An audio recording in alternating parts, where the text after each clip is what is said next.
Hey guys, welcome back to the channel. This is a story about what if Naruto joins Team Rocket Pokemon. Before I start, please support for more amazing content, and do consider subscribing to my channel and share this video with your friends. This is written by Halo12094, link in description, and support writer. Let's start the video. Chapter 1, Start of One's Journey. Smoke filled the skies as fire spread throughout a boat cruiser. The sounds of an infant's cry echoed in the dark, empty halls. "Shoo, it's okay, mommy's here," a long red-haired woman whispered as she held a blonde-haired bundle close. Half an hour ago, a group of strange characters wearing blue had attempted to hijack the cruiser. Their objective seemed to be the meteorite the woman's husband and colleague had discovered. The group was easily dispatched with the help of both Pokemon and trainers aboard the ship. They didn't, however, count on sabotaging the engine, as they had detonated a bomb. This caused fires to spread and water to gorge in through the ship's hull. "Kushina!" she heard her husband yell. "Minato! In here!"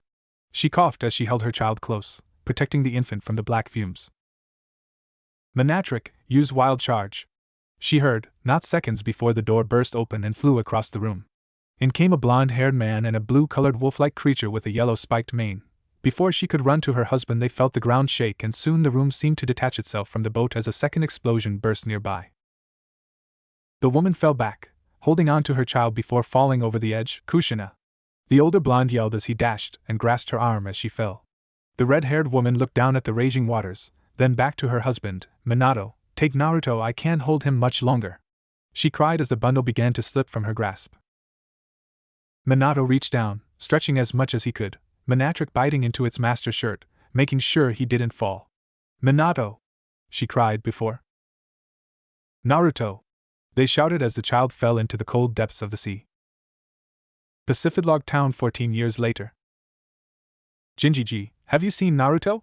a small boy in swimming clothes asked. Can't say that I have. Have you checked with Faust or Lydia?" the elder asked. "Yes, they both haven't seen him. We've even swam underneath the Corsola colony.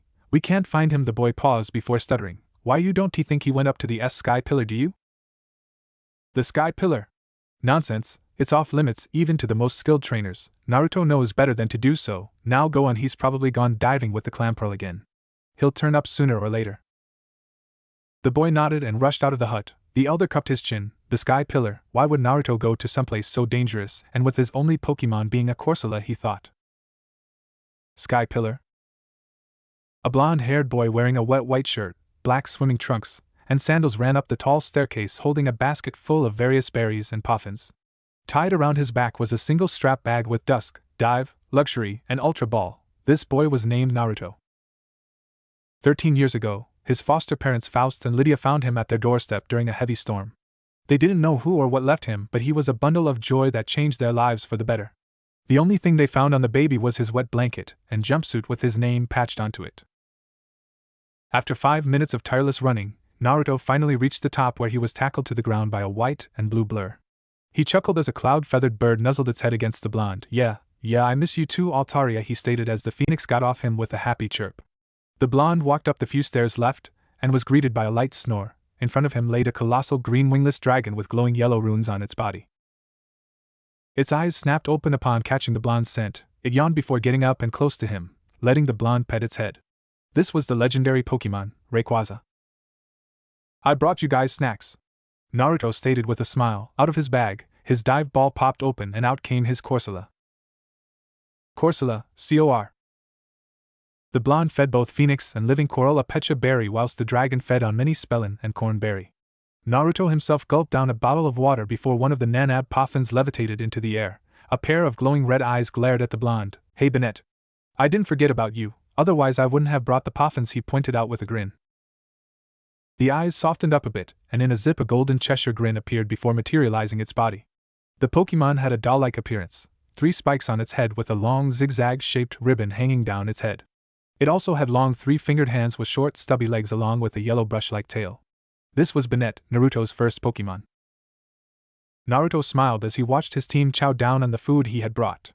Unlike most of the townspeople, the blonde was always more curious than cautious, and even though many had warned about the dangers of the Sky Pillar, he went on in anyway. He never regretted it. On his first visit he met and befriended a Shuppet. The two would play together along with the Zubat and Claydol that resided within. A month later, Pacific Town was visited by a traveling merchant. Naruto had purchased his respected poke balls using the pearls, star pieces, and star dust he found beneath the ocean floor. Not a moment too soon did the blonde catch his ghostly friend within a dusk ball. A week later he had caught one of the Corsola within the colony below Pacific Town, using his dive ball. The two Pokemon easily become friends due to their playful nature. Naruto was a smart kid and knew that if he brought Shuppet back with him to Pacific Town his foster parents would find out that he'd been going into the Sky Pillar. So, he decided to keep Shuppet outside his dusk ball for the time being while he brought Corsola back. Corsola was a common Pokemon that many trainers within the floating village possessed, so it was safe to assume the blonde hadn't gone anywhere to catch it. Several months later, Naruto and his Pokemon came across an injured Swablu which was under attack by a swarm of Golbats. After a long and tough battle, the young trainer emerged victorious. Shuppet had also evolved into Banette after the battle was won. After several weeks of nursing the Swablu back to health using berry medicine, the small bird grew a strong affection for the blonde and would nuzzle against him at any given point. Banette and Corsola happily accepted the bird into the team and was captured into a luxury ball. Years passed by and Swablu had evolved into Altaria. Naruto had ventured further up the Sky Pillar until he finally reached the top. To his surprise and awe when he came face to face with the sky-high Pokemon, Rayquaza was a very territorial Pokemon and would defend his turf with lethal force if required. However, for some reason, it didn't. Naruto remained quiet for several minutes. His Pokemon had popped out of their poke balls wondering if their friend/master was okay. They wondered if he was scared of the legendary being. Banette and Altaria had lived in the Sky Pillar long enough to know not to mess with Rayquaza and hope they wouldn't have to battle. Corsola was highly intimidated by the dragon before her, and Shaq behind her trainer's leg. The blonde, however, surprised them by bowing to the dragon and blurting out, "Arigato. Thanks for saving me." He didn't know how, or didn't know why, but his gut told him that the dragon before him had saved him at some point in his life and could remember bits of the day his foster parents had found him. Flashback. A storm raged outside. The closed windows slammed against the walls every now and then. Faust, a blue-haired young man, held his wife Lydia, a silver-haired beauty, closely as they sat by the fire. Weather in Pacific Town was never this wild and dangerous. Something was wrong and the skies weren't taking a liking to it. They snapped their heads up as they heard the sound of a baby's cry. Lydia got up and walked towards the door as the thunder roared outside. Swinging in the wooden door, she gasped as her eyes laid on a small bundle who refused to stop crying. Faust rushed over and helped his wife bring in the child. The two searched room for warm blankets and fresh towels. The child was soaking wet from the storm and proceeded to remove his jumpsuit to dry him. They noticed the name sewn into the clothes, Naruto? They muttered before lightning struck close, scaring the child and causing him to cry harder. There, don't cry. Everything's gonna be okay, Lydia whispered motherly. Suddenly the storm stopped raging, which highly confused the new parents. Faust opened one of the windows and gasped as the shadow of a wingless dragon levitated above the ocean waters. It gave a mighty roar and flew into the skies. The baby Naruto had his small eyes opened enough to witness the legendary Pokemon. "Was that Rayquaza?" Lydia muttered. Flashback end. Having memories as an infant was rare. Sadly, Naruto failed to recall anything further down the line. Months passed, and Naruto continued to visit the dragon who had grown accustomed to his company. Like most legendary Pokemon, Rayquaza once preferred a more personal sanctuary, away from Pokemon and humans alike. Then again, the boy's presence did make things more lively. After about a year, Naruto had challenged Rayquaza to a battle, who had accepted. The battle was an extremely difficult one. The fact that Rayquaza's outrage, extreme speed, and decreate made it nearly impossible to defeat. Then again, it's to be expected from a legendary Pokemon. The dragon was highly impressed with the blonde. Not many Pokemon had lasted long against his attacks, and the boy was doing just that. Using many combinations to counteract the dragon's superior strength, the team was finally able to bring it down hard. Corsola, using Iron Defense and Mirror Coat, was able to block off most of its attacks.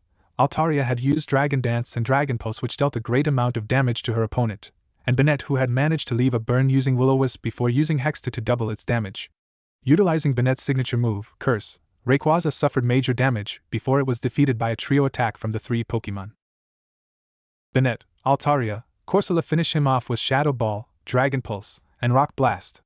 Naruto commanded. Corsola materialized a large boulder and fired it, which fused with Banette's Shadow Ball, in which came in contact with Altaria's Dragon Pulse. The strike exploded upon impact and Rayquaza lay defeated on the rooftop above the cloud. Naruto whipped a thumb below his nose and whipped out his last available Poke Ball. Ultra Ball, go! A pale yellow beam shot forth and sucked in the dragon. The ball shook once, twice, thrice, ding. Naruto stood quietly, his Pokemon breathing heavily from their match. He walked over to the Pokeball and picked it up. A smile graced his lips. Yada! I've caught Rayquaza. He held the ball high in the air and his Pokemon cheered before they all collapsed from exhaustion.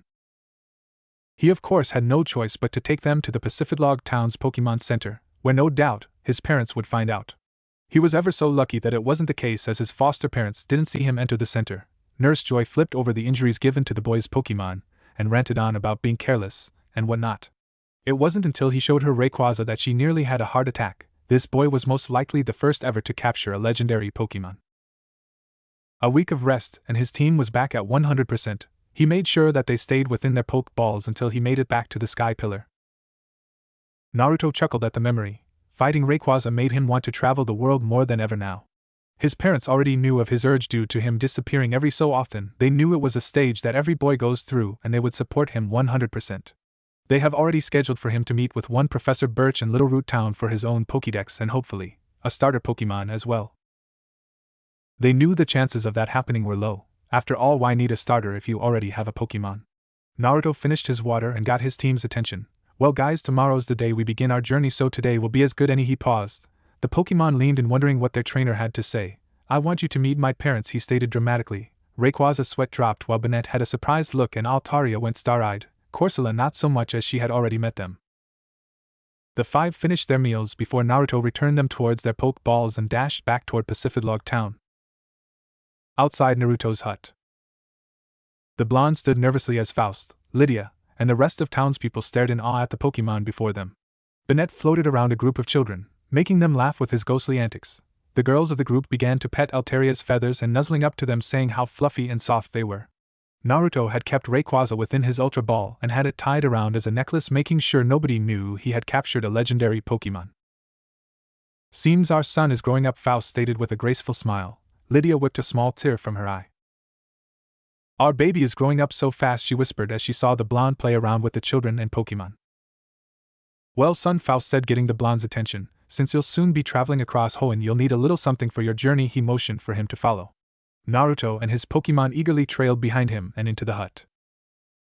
There Faust gave him his very own transceiver, a black and red watch-like communication device, obviously for calling them and giving details of his journey. A book on berries and wild plants, a pair of goggles, a strange blue star charm, a survival pack, and a new outfit.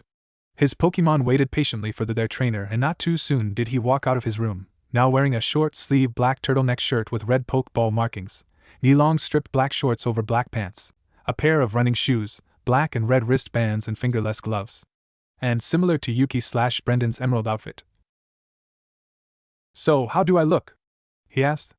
Altaria chirped happily while Bennett cupped his chin. He used Will-O-Wisp to create a comical light bulb on top of his spiky head before grabbing the pair of goggles and placing it on the blonde's forehead. Naruto adjusted them. Not bad, thanks Bennett. Bane, he replied with a Cheshire grin. Corsola the pink coral approved. Lydia watched as her adopted son laughed alongside his team. She took a glance at photo frame near on a nearby desk. A picture of her and Faust holding a baby Naruto with an innocent look as he sucked on a pacifier. By the way, son, where exactly did you get Bennett and Altaria? I mean, they don't travel this far, and even so the only place to find such Pokemon would be at the Sky Pillar. Lydia gained a tick mark. So that's where you've been going. She pinched Naruto's cheek, getting repeated apologies from the blonde as he flailed his arms in distress. And there's the Lydia I know, Faust thought with a sweat-drop chuckle. The following day, Little Root Town. Naruto had flown across the ocean on Altaria's back and had arrived in a matter of 3 hours. Knowing his Pokemon needed to rest up, he returned her to her luxury ball. For the majority of his arrival, he had window shopped through most of the stores and began sightseeing the city. After all, it's his first time away from Pacific Town, and he would take advantage of it wholeheartedly. It was almost time for him to meet the professor, so he asked the local law enforcement. Excuse me? He asked a turquoise hair-colored woman. Anything I can help you with? Hi, can I get directions to Professor Birch's lab? Oh, thinking about becoming a trainer, are you? Yup, I've got an appointment with him. Hopefully I'll get both a Pokédex and a starter Pokemon. Hopefully? You already have a team? Jenny asked as she eyed the Ultra Ball around the boy's neck. Yeah, but it wouldn't hurt to add a new member to it. You make a valid point. What you've got to do is head straight down Main Street and take a left up down the road. His lab is located just outside the city. Arigato. He waved goodbye and ran to his objective. Professor Birch's lab 20 minutes later. Naruto walked at his own pace up the forest path. He soon arrived at a large structure that radiated a peaceful aura. He gave a couple knock and was soon met with one of the researchers. "Hi, my name's Naruto. I have an appointment with Professor Birch," he explained. We've been expecting you. Sadly, the professor has gone into the field and won't be back for a bit. You're more than welcome to stay here until he comes back." Naruto scratches his cheek. "Maybe I'll take a look around the forest. Might even find him myself," he said before trekking into the trees with his arms behind his head. The researcher shrugged and went back to work. The blonde smiled as he watched several Beautifly, Zigzagoon, and Tailo pass by. He felt something bump into his leg and looked down. The small acorn Pokemon ran past him and into a bush, before a blast of water sprayed his face. "Okay," he thought with a deadpan look before hearing multiple dog barks and followed their calls. In a matter of minutes he came across an open view where an older man wearing brown shorts, sandals and a dark blue shirt under an open lab coat, who was stranded on a tree branch as a ward of Poochyena barked and scaled several inches up the tree. Not too far from him was a Trico and Mudkip holding their own against a Maitayana. "Well, might as well, Corsola, let's go." Releasing his water/rock type. "Hit M with spike cannon." Corsola. Her body glowed white, pointed her horns at the pack and fired thin spiked missiles. The Poochyena yelped under the assault, which got the attention of the Maitayana and charged at the Koro Pokemon. Iron defense. Stopping its fire, Corsola was now outlined in a white barrier, and her skin now glowed dark gray. Maitayana sunk its fangs into the hardened skin and went comical wide, teary-eyed, now hit it at point blank with ancient power. Naruto commanded. Corsola's body glows white once more as she forms a silver spiraling energy ball and shoots it at the stammered bite Pokemon. Maitayana was sent flying back towards a tree which was knocked over upon impact. The Pokemon laid on the ground with swirl eyes to prove its defeated state. The Poochyena rushed to their pack leader who weakly got up and barked a retreat. "Great job, Corsola," grabbing his dive ball and returning the cheering choral. "You guys okay?" he asked. Birch would have replied if he wasn't mesmerized by the boy's appearance. He looks just like him, he thought. I mean, Faust did say he and Lydia adopted a kid, but there's no way he could be theirs, could he? I mean, how many kids are named Naruto these days? He thought before climbing down the tree. "Thanks for the save. It's always an accident that gets me into trouble with the Poochyena. And now they've got a Maitayana," he trailed off. "Are you Professor Birch?" he asked. "Why, yes, and you must be Naruto. Come, we'll talk more at the lab," Birch spoke, attempting to empty his thoughts. Half an hour later. Birch now stood gobsmacked as he stared upon the blonde's team. For a beginner, the boy already held 3 powerful Pokemon. He had explained that Banette and Altaria had evolved from Shuppet and Swablu. Their current condition proved they were well raised and battle-ready. He watched as Naruto checked info on his newly acquired Pokédex. Banette. The marionette Pokemon Banette generates energy for laying strong curses by sticking pins into its own body. It is said that a dark power will release if their mouths are ever to open. Corsola. The coral Pokemon, the horns on its head are known to glitter 7 colors when they catch sunlight. Unlike natural coral that can take years to regrow, Corsola can regrow its horns within a single night.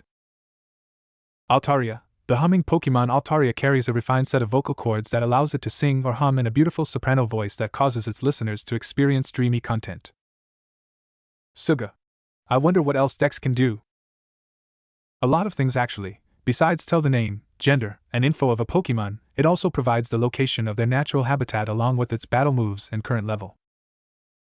Sweet. Maybe I can challenge the regional gym leaders. That'll surely make us stronger, Naruto says, his Pokemon agreeing. Well, then you should hurry up. The Evergrande conference is coming up towards the end of year. If you can get all 8 badges, then you'll be able to compete against the region's strongest trainers, Birch explains. Seriously? Do I have to sign up or something? Naruto asks excitedly. Yes, actually. Here, follow me. The professor leads him to a small area with a white frame and camera. He asks the blonde to stand in front and smile as he flashes the camera. He soon asks Naruto a couple questions like birth date and place, last name, etc., which surprisingly enough, did not know, leaving the professor more certain of the boy's true parentage.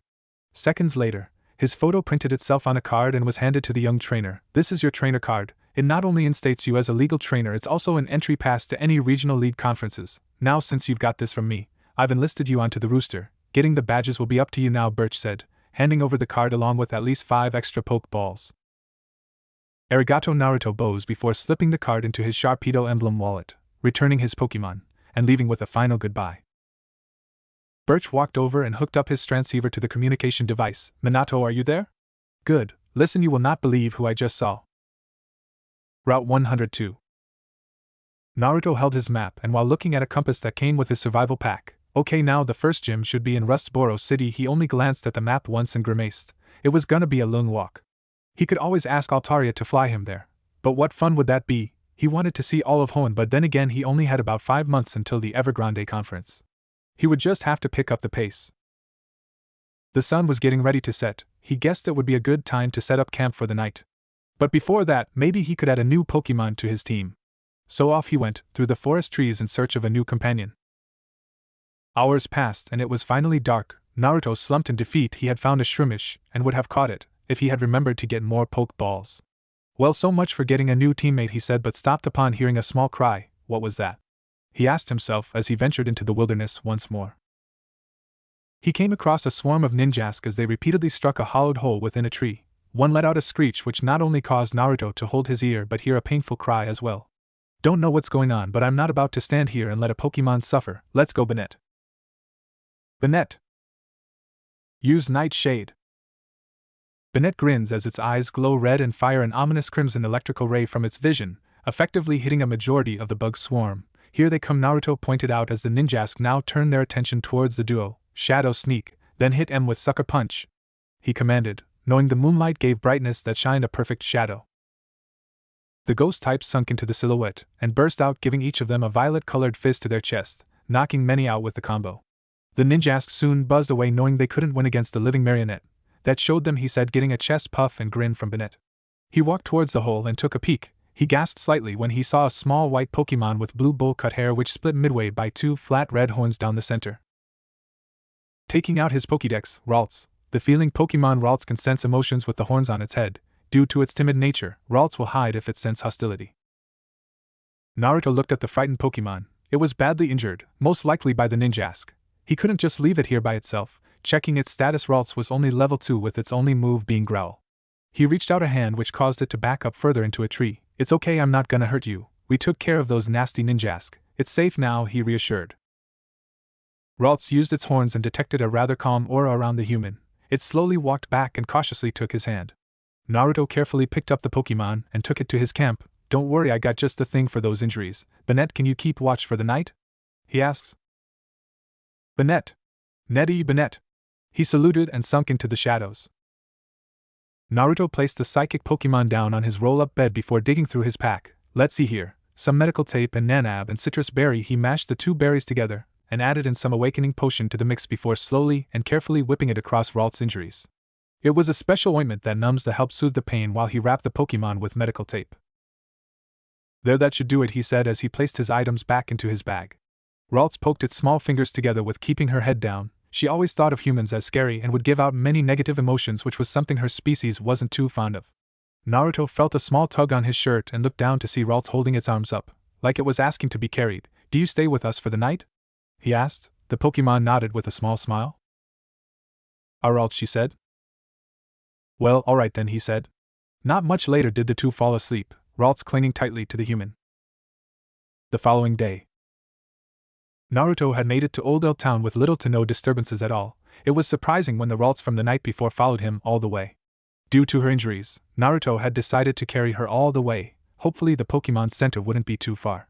Along the way, it became clear that the little psychic Pokemon wanted to travel with him, considering that fact that she let herself get caught. Minutes of walking down the road, he came across the local Pokemon Center. Hey Nurse Joy, he greeted. Good day, is there anything I can help you with? The Pinkette asked. Hi, this little Ralts here got attacked by a swarm of ninjask. I know she feels better, but I don't want to risk it. Oh dear, ninjask are very hostile to those that invade their hive. Your Ralts must have stumbled into them if they acted in such manner. Were any of your other Pokemon injured? Nah, nothing Bennett can handle, ain't that right? He asked as a golden Cheshire grin materialized along with a pair of red eyes. The ghost type snickered childishly.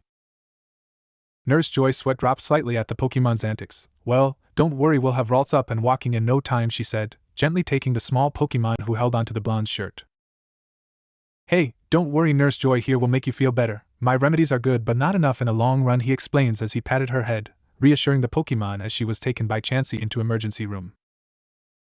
Naruto turns to Bennett, who gave him a questionable look. I know how you are with people and Pokemon, so try go easy on her with pranks, will ya, he stated, getting a grin from the Pokemon as it crossed its fingers behind its back. 5 hours later, Ralts was returned to the blonde looking more happy than ever. Naruto smiled as the small Pokemon gave him a hug before returning her into her heal ball. Unlike most trainers, Naruto preferred to use more advanced poke balls, or at least ones with special traits much like capsules he had for his other Pokemon. Corsola's dive ball was designed to work best on Pokemon that lived in the sea. Bennett's dusk ball worked best at night, or in dark places. Alteria's luxury ball was built to make Pokemon feel more comfortable, thus making them more friendly. Ralts' heal ball would instantly heal her wounds and status upon returning, and Rayquaza's ultra ball was designed to work against more powerful Pokemon. He had ordered in a timer ball, nest ball, repeat ball, quick ball, and one of Kurt's special apricorn poke balls, or more specifically, a friend ball. He had asked that they be delivered to Rustboro City's market under his name. Now with Ralts fully healed and with the hours slowly approaching midday, he wanted to cover as much grounds as he could, so off he went. Chapter 2. It Came from the Stars Above. Petalburg Woods. Alright Ralts, you ready? Naruto asked as he and his Pokemon faced off against a Surskit. The timid Pokemon gave an unsure nod as the bug/water Pokemon used quick attack to nearly ram into Ralts. Surskit continued its assault, missing the psychic by an inch and causing her to panic and retreat back to her trainer. Ralts, it's coming back. This caused her to run faster. Use Reflect. Ralts turned around and obeyed, creating a bright multicolored barrier which caused Surskit to bounce off of. You did it! Naruto cheered. Ralts opened her eyes behind her blue bowl-cut hair and smiled. Surskit stood back on its legs and growled. It blurted out multiple clear bubbles from its mouth. Colliding with the barrier caused it to disperse. Now use Light Screen. Swapping from blue barrier to a golden multi-hexagon glass-like wall. The bubble popped upon impact. You're doing great. Now tried to hit N with confusion. Ralts held her head as she attempted to perform the move ordered but found out that she still couldn't. Surskit took the chance and tackled her with a quick attack. The bug/water type saw an opportunity and fled from the duo. Naruto sighed and walked over to Ralts as she got up. Don't worry, you'll get it eventually. In the meantime, we've got to get you an offense move. Can't always depend on Light Screen and Reflect. He patted her head before taking her up on his shoulders. It had been a few days since the blonde's faithful encounter with the strangely colored Ralts, and like his current team, had attempted to help her learn new moves. Bennett had Dark Pulse and Shadow Claw, Corsola had Water Pulse and Magic Coat, Altaria had Heat Wave and Dragon Pulse, and Rayquaza had Earth Power and Aqua Tail. Naruto was lucky enough to be carrying the two technical machines that would at least help his Pokemon in a long run. Thought the two may not have been offense, it made up for with defense.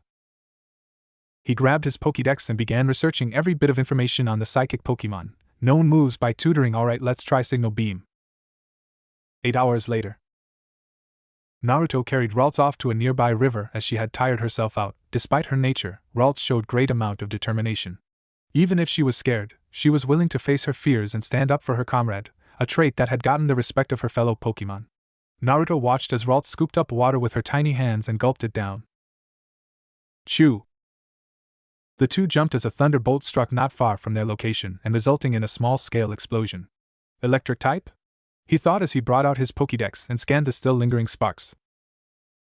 Tail-Lo. The tiny swallow Pokemon Tail-Lo have fantastic speed and aerial abilities. In addition to this, they become more aggressive if they are attacked.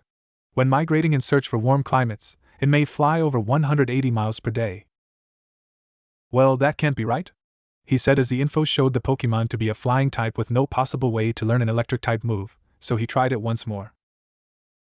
Pikachu. The mouse Pokemon exclusive to Pikachu is the ability to release electric discharges of varying intensity, at will, through electric sacs in its cheeks.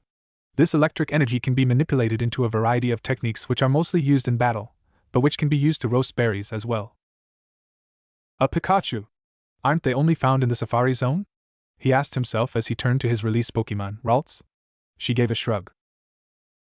Meh, you're right, it probably belongs to some other trainer. Come on, Rustboro City is just a few miles off, we can practice confusion on the way.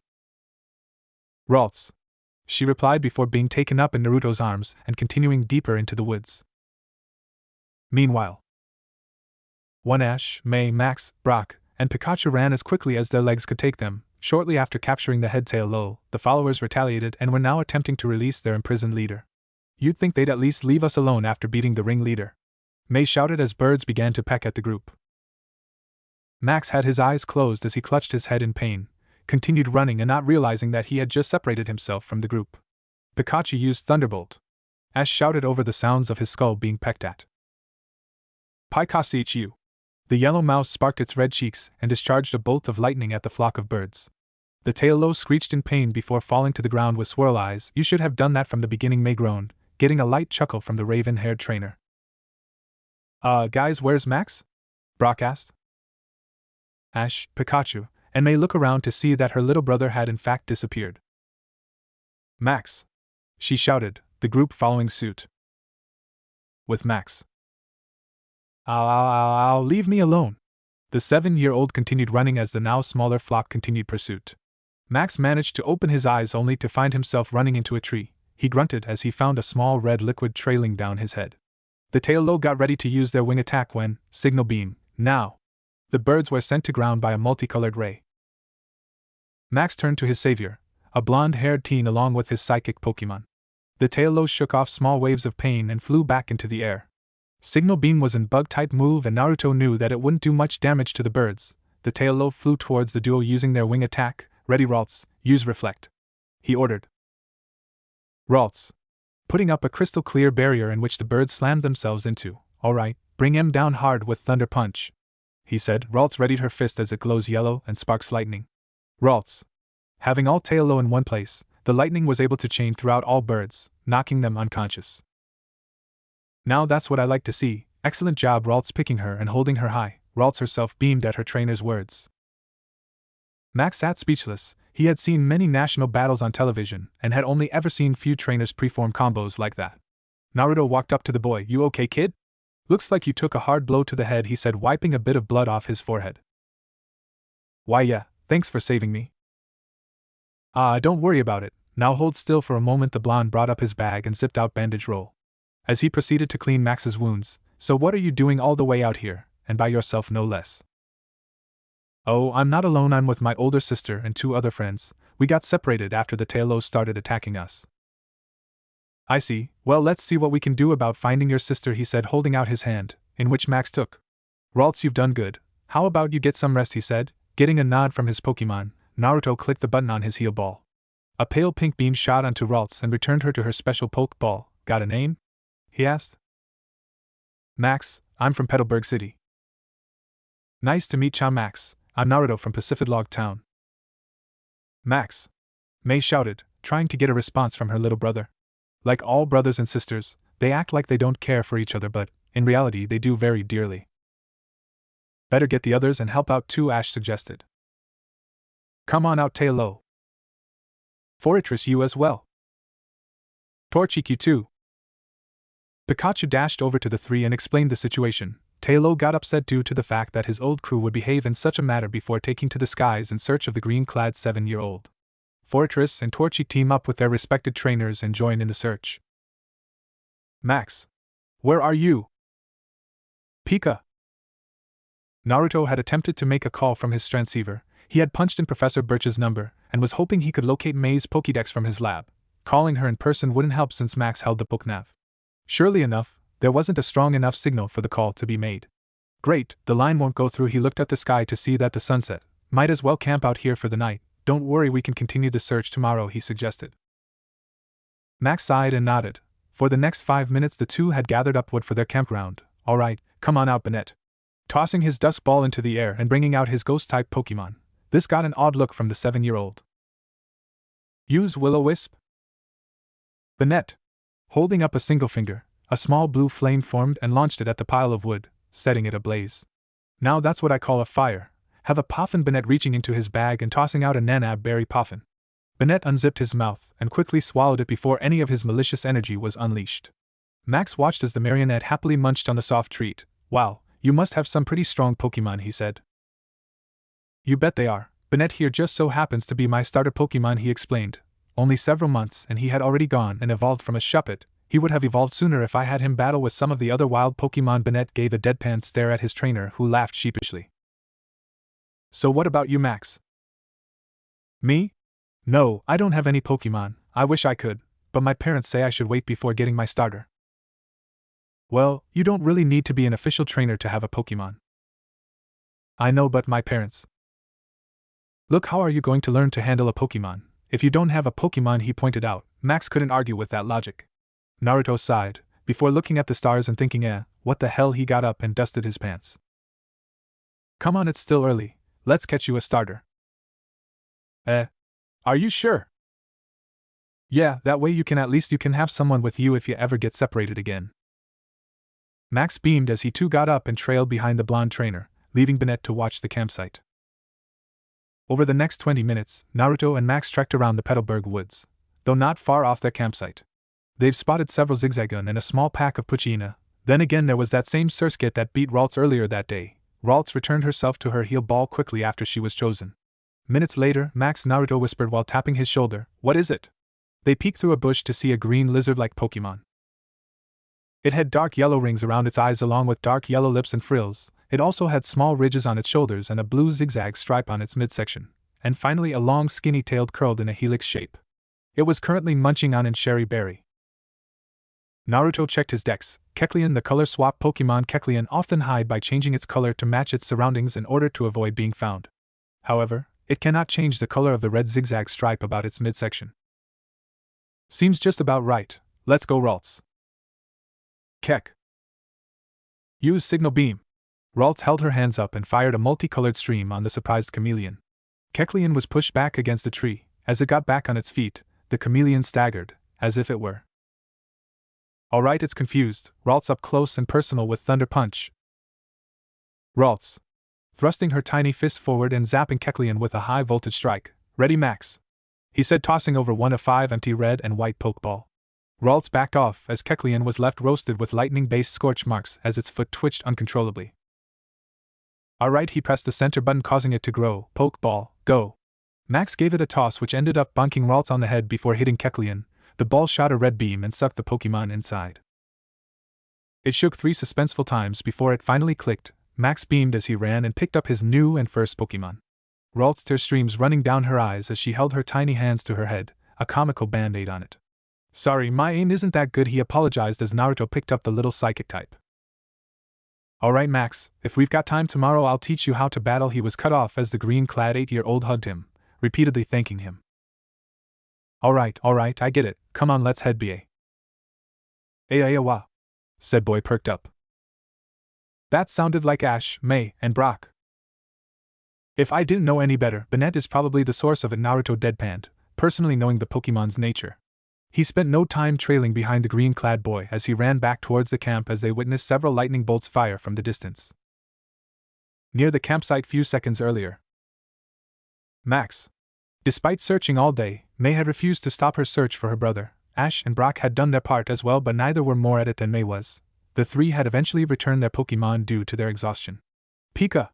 Ash turned to his starter. What's up, Pikachu? Pika, Pika! The yellow mouse pointed at the small light within the darkness of the trees. A fire? Maybe it's Max. Let's check it out. Neddy? Bennett stuck his head out of the shadows as he watched a trio of random strangers head towards his trainer's campsite. A Cheshire grin appeared on his face along with his now glowing red eyes, giving him a more sinister look as it snickered back into the shadows. Ash, May, Pikachu, and Brock entered to camp and were greeted by a jack-in-the-box, or in this case, a puppet in a bush. Bennett! Wa! They screamed as they fell back. Pikachu took this as an ambush and let out a thunderbolt. Bennett used its shadow sneak to sink into the electric-typed shadow. Pikachu looked confused before Bennett rose up and flicked his forehead. Neddy, Bennett! The ghost type levitated a few feet apart from Pikachu. Pika! What is that? May asked, still shaken as she grabbed her Pokédex. Bennett, the marionette Pokemon. Bennett generates energy for laying strong curses by sticking pins into its own body. It is said that a dark power will release if their mouths are ever to open. A ghost type? What's it doing here? Brock asked. Chew! Pikachu blazed his thunderbolt, however Bennett proved to have a greater advantage under the night sky. The marionette floated up into the air, whilst acting like an actual puppet to snap at non-existing bones in a frightening manner before snapping his glowing red eyes open. Pikachu freezes as he is surrounded by an ominous violet-red aura. The yellow mouse begins to tremble as he felt pain course through his body. Pikachu! Ash called out, as he watched Bennett charge up a dark orb of malicious energy. Bennett, that's enough. They heard someone call out towards the ghost type. In an instant the shadow ball was reduced to a cloud of confetti. Bennett! Nettie, he laughed at the bewildered looks from the group. May! They saw Max dash out of the trees and into his sister's arms, Max, holding her brother tightly, before her eyes caught the bandages wrapped around his head. What happened? She asked. It's a long story, he replied sheepishly, while keeping his poke ball hidden behind his back. Not that long they turned to see a blonde-haired, black and red-clad teen enter the camp with a blue-haired Ralts in his arms. Bennett glided over and perched himself on his shoulder. Hope Bennett didn't cause too much trouble? Naruto asked while eyeing the ghost type, who only whistled with his head turned. No trouble at all, the group muttered while glancing at the marionette. For the next 10 minutes Max explained the situation, from the tail-low assault up until catching his first Pokemon. May repeatedly thanked Naruto for saving her brother. Pikachu! Kecleon! The chameleon Pokemon replied, having its own conversation with Pikachu and Bennett. So Ash? You thinking about challenging the Rustboro City Gym? Yeah, once I've gotten all 8 badges I'm heading for the league. You too, huh? Well, since we're both heading for the Evergrande conference, why don't we have an early battle? A battle, you say? Ash replied with a gleam in his eye. Brock chuckled lightly. Traveling with Ash for about 2 years, the boy still hasn't changed since they've met. You're on. Bennett won't get lucky this time, referring to the puppet's continuous use of Shadow, Sneak, and Hex. Naruto grinned at the boy's enthusiasm. Tomorrow morning, he responded, huh? Was all Ash could respond with. Well, you did take on a flock of Tailo and spent the entire day looking for Max. Now that you found him, I think we should just call it a day, he suggested. He's right, and besides, with a night's rest our Pokemon would be back at 100%, Brock pointed out. Ash slumped out an okay, which left the group with a laugh. Baby mine, don't you cry. Baby mine, dry your eyes. Rest your head close to my heart. Never to part, baby of mine. Little one, when you play, pay no heed what they say. Let your eyes sparkle and shine. Never a tear, baby of mine. If they knew all about you, they'd end up loving you too. All those same people who scold you, what they'd give just for the chance to hold you. From your head to your toes. You're not much, goodness knows. But you're so precious to me. Sweet as can be, baby of mine. The quiet snores of a baby filled a lonely ship cabin. A woman with luscious crimson hair held the blonde-haired infant close. Good night, my little Naruchan, she whispered before kissing the baby's forehead. It was then that several audible booms were heard throughout the cruiser before a nearby explosion forced the woman to shield herself and her child as the spreading flames left the baby crying. Images flashed. The mother held onto a ledge through a large hole, an older blonde-haired man reaching out to her and the baby. More images flashed. The child flailed beneath the cold and dark pressures of the ocean. Not before catching a glance of green wingless dragon, whose runes glowed bright yellow. One last image flashed, the baby crying heavily as it flew through the stormy clouds within the dragon's grasp. Naruto's eyes snapped open. He held onto his chest as he sat up. His breathing was heavy but soon calmed. Just a dream, he muttered before looking up into the night sky. Or was it? So many questions about his life before Pacificlog Town were beginning to surface, mainly about his birth parents.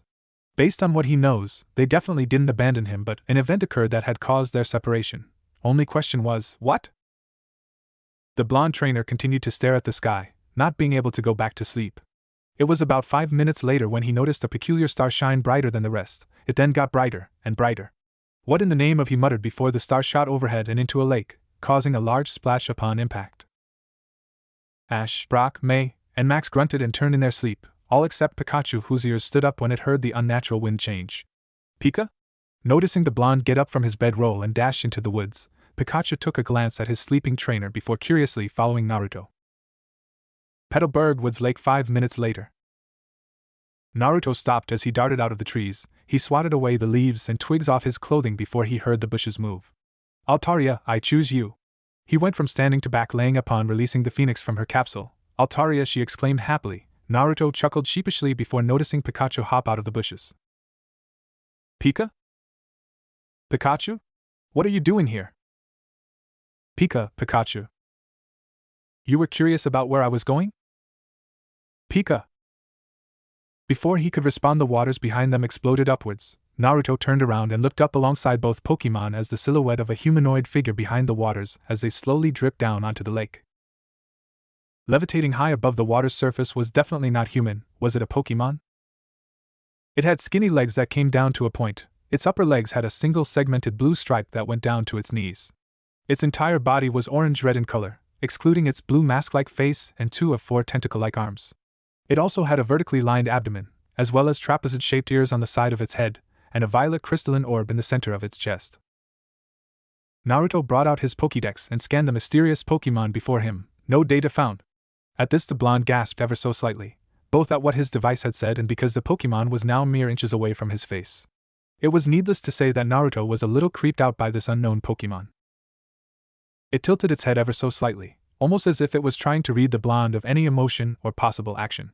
Naruto noticed Pikachu's cheeks charging electricity and Altaria glowing an ethereal orb from her chest. He quickly but cautiously held his hands up, prompting them not to fire a thunderbolt or dragon pulse. The orange-skinned alien, however, sensed the hostility and surprised the three by morphing its body into a completely different form. The lines on its legs were no longer segmented and ran down most of its leg length with a single large spike on each knee, and its tentacles were now whip-like with razor tips. Its trapezoid ears were now triangular and had single spike on the top of its head. Most its orange skin was now gone and revealed to have an even more black-lined inner body, with several more surrounding its crystalline orb. Oh. The Pokémon held its whip-like appendages close to the orb in its chest and formed a multicolored energy ball, closely resembling a plasma ball. Dodge it! Naruto shouts, not needing to be told twice. Pikachu and Altaria hit the deck as the attack flew overhead. The trio turned to see the damage caused by the unknown move. It had leveled down many trees and tore open the earth beneath within its blast radius. That move, it wasn't Zap Cannon Dash, Naruto thought as he turned to see the Pokémon levitate into the air. The blonde was indeed nervous about facing this mysterious Pokémon, but was also felt something else crawl up his spine. It wasn't fear, was it excitement? You two ready for this? Pika! Altaria! Naruto scanned Pikachu with his Pokédex and brought up his move list, then set the dex to record. Alright then, Pikachu Thunderbolt. Altaria Heat Wave, he commanded. Pikachu. The yellow mouse zapped out a trail of lightning which was followed by winds of flames. They watched as the Pokémon morphed once more, its body now thick and bulky, its legs now wide and flat with a bluish-green spot on its knees. Its once whip-like tentacles were now flat and broad, while its head was seemingly infused with the rest of its body, giving it a helmet-like appearance. The attacks landed, however the Pokémon was left unfazed and without a scratch. So, it's got a defensive mode as well, huh? Then let's bring out the big guns. Pikachu, climb aboard Altaria. When you're close enough, blast it with thunder. Altaria doubled the output with Dragon Pulse. The two Pokémon gave a high in their native tongue before taking to the skies. The Pokémon saw them coming and its body was suddenly surrounded by a violet aura. Its eyes glowed the same color and stopped Altaria from proceeding. It knows Psychic, he thought before the phoenix was shot back towards the ground. Altaria! Pikachu! Naruto rushed the two who were steadily getting up from the hard blow. The orange-skinned alien tilted its head slightly, wondering what the blonde-haired trainer was doing.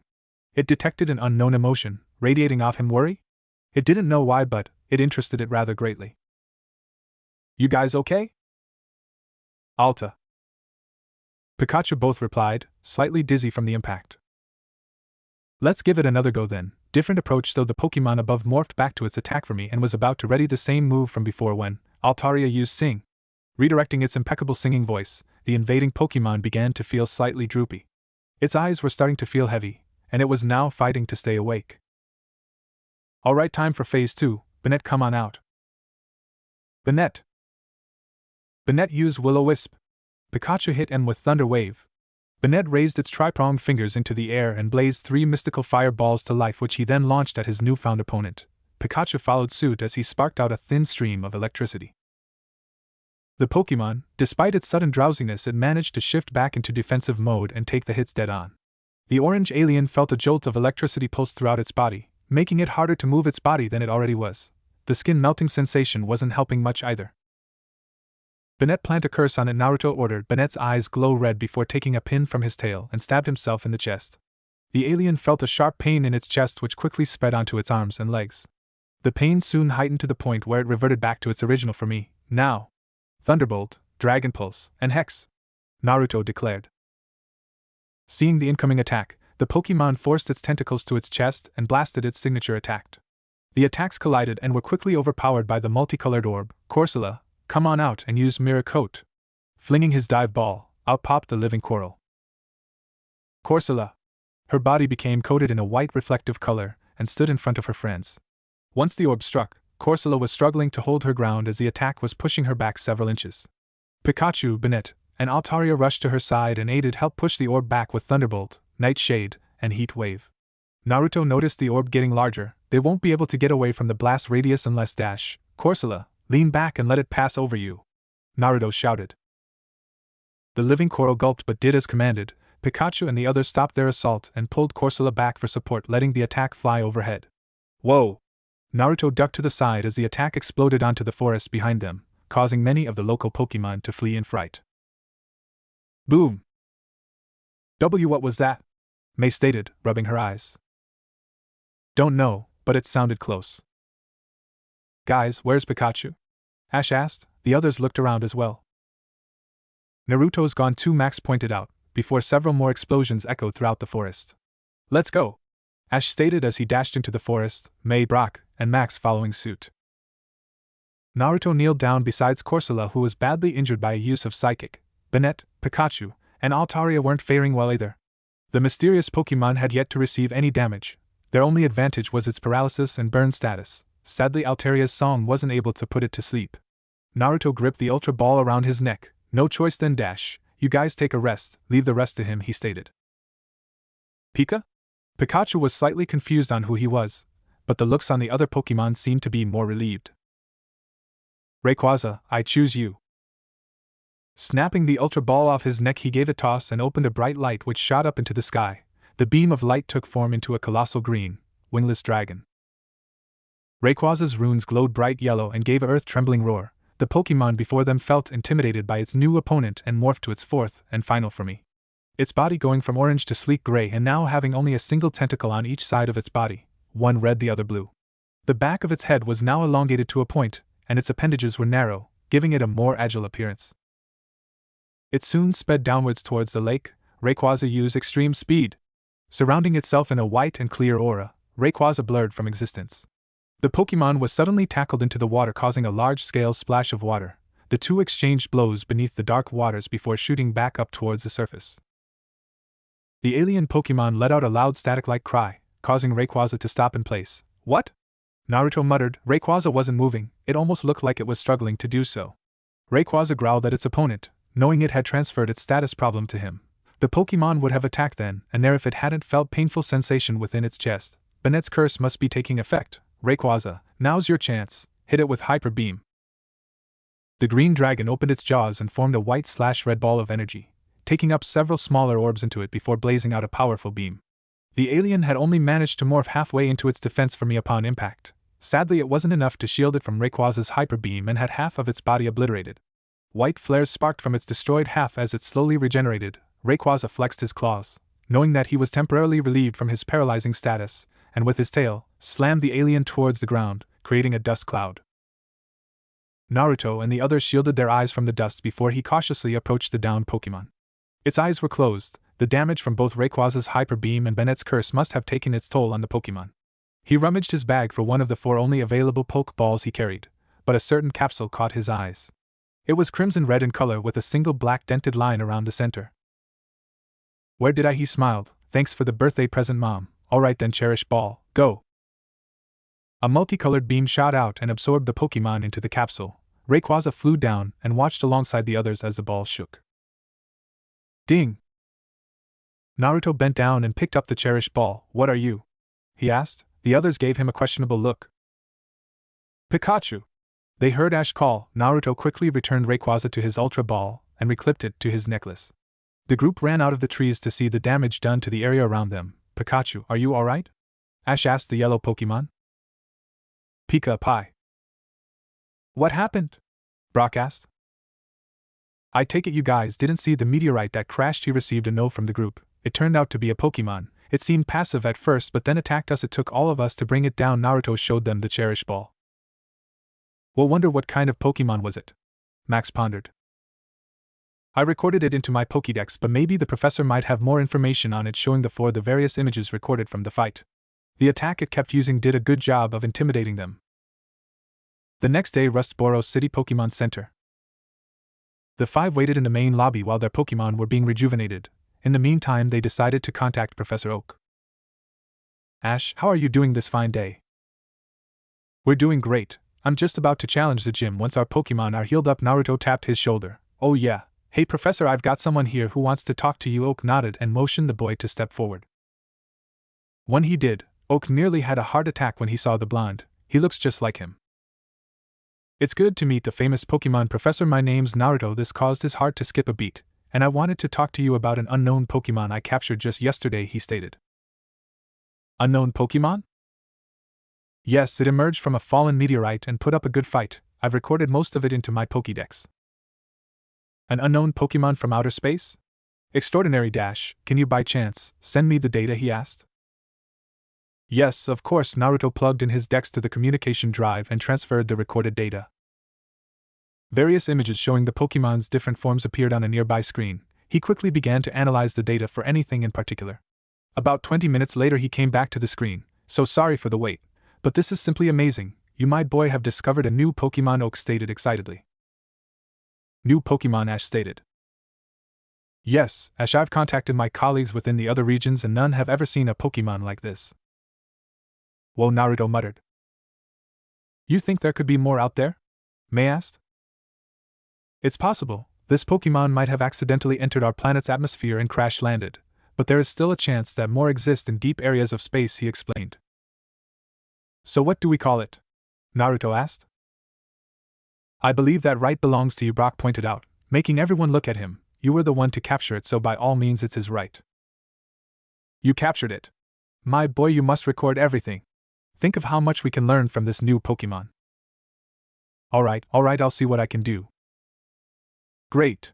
Now the only question is, what are you going to name it? Everyone turned to Naruto, who cupped his chin. After several seconds of pondering, he had his answer: Deoxys. Chapter 3: Battles of Rustboro. The turbines of a Boeing 747-400 roared as it soared across the skies. Within the first-class passenger seats, 4 peculiar people sat together. 2 were looking out the window in awe as flocks of Pidgeotto flew just beneath the plane. Do you think Nichan has any strong Pokémon? The red-haired girl asked her twin, who shrugged in response. He of course had no idea, but sure it couldn't help to assume. After all, their supposed long-lost brother had captured what seemed to be an unknown yet powerful Pokémon. Next to them sat a blonde-haired man and a long crimson-haired woman. The 2 were nervous, enough to actually cause an upchuck. They have done a background check with Professor Birch and even had a blood test to confirm that Hoen's new trainer was in fact their legitimate child. Flashback. Grr.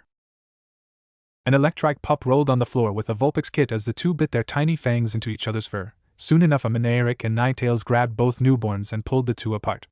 Both twins crawled up to the Pokémon and played with them. The Vulpix enjoyed getting her ears scratched while Electrike attempted to playfully bit the hand that was petting it. Vulpix, the fox Pokémon. When the weather increases in temperature, they will expel flames from their mouths to prevent their bodies from overheating. In the wild, Vulpix will feign an injury to escape predators. Keitaro, what does yours say? The boy flips open his Pokédex. Electrike, the lightning Pokémon. The electricity found in Electrike's body is obtained from the friction that occurs when it runs at incredible speeds. Sugged. Minato Namikaze smiled as his children played with the newborn Pokémon. He went back to his PC and continued decrypting data on strange alphabetical Pokémon. The phone rang and was about to make a grab for it. I've got it. He heard his wife from the other room. Hello? Minato, are you there? Hey there, Birch. Yes, he's here, still busy with the unknown markings. Good, you will not believe who I just saw. Mew? I wish no, I mean, Kushina, just listen, I think I just met your son.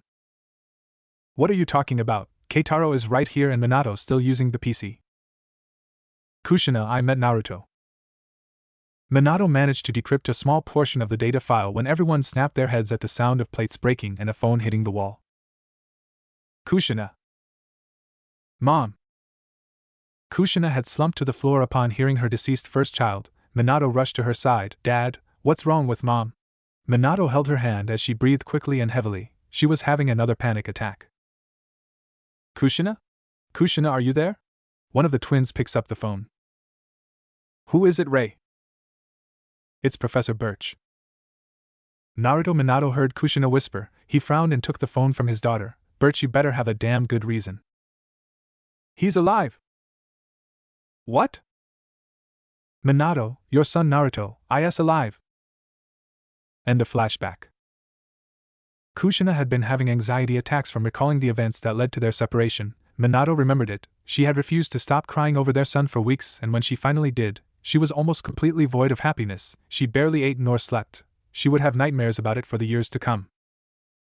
Minato and the rest of his colleagues had taken most of their time off work to help her through the tragedy.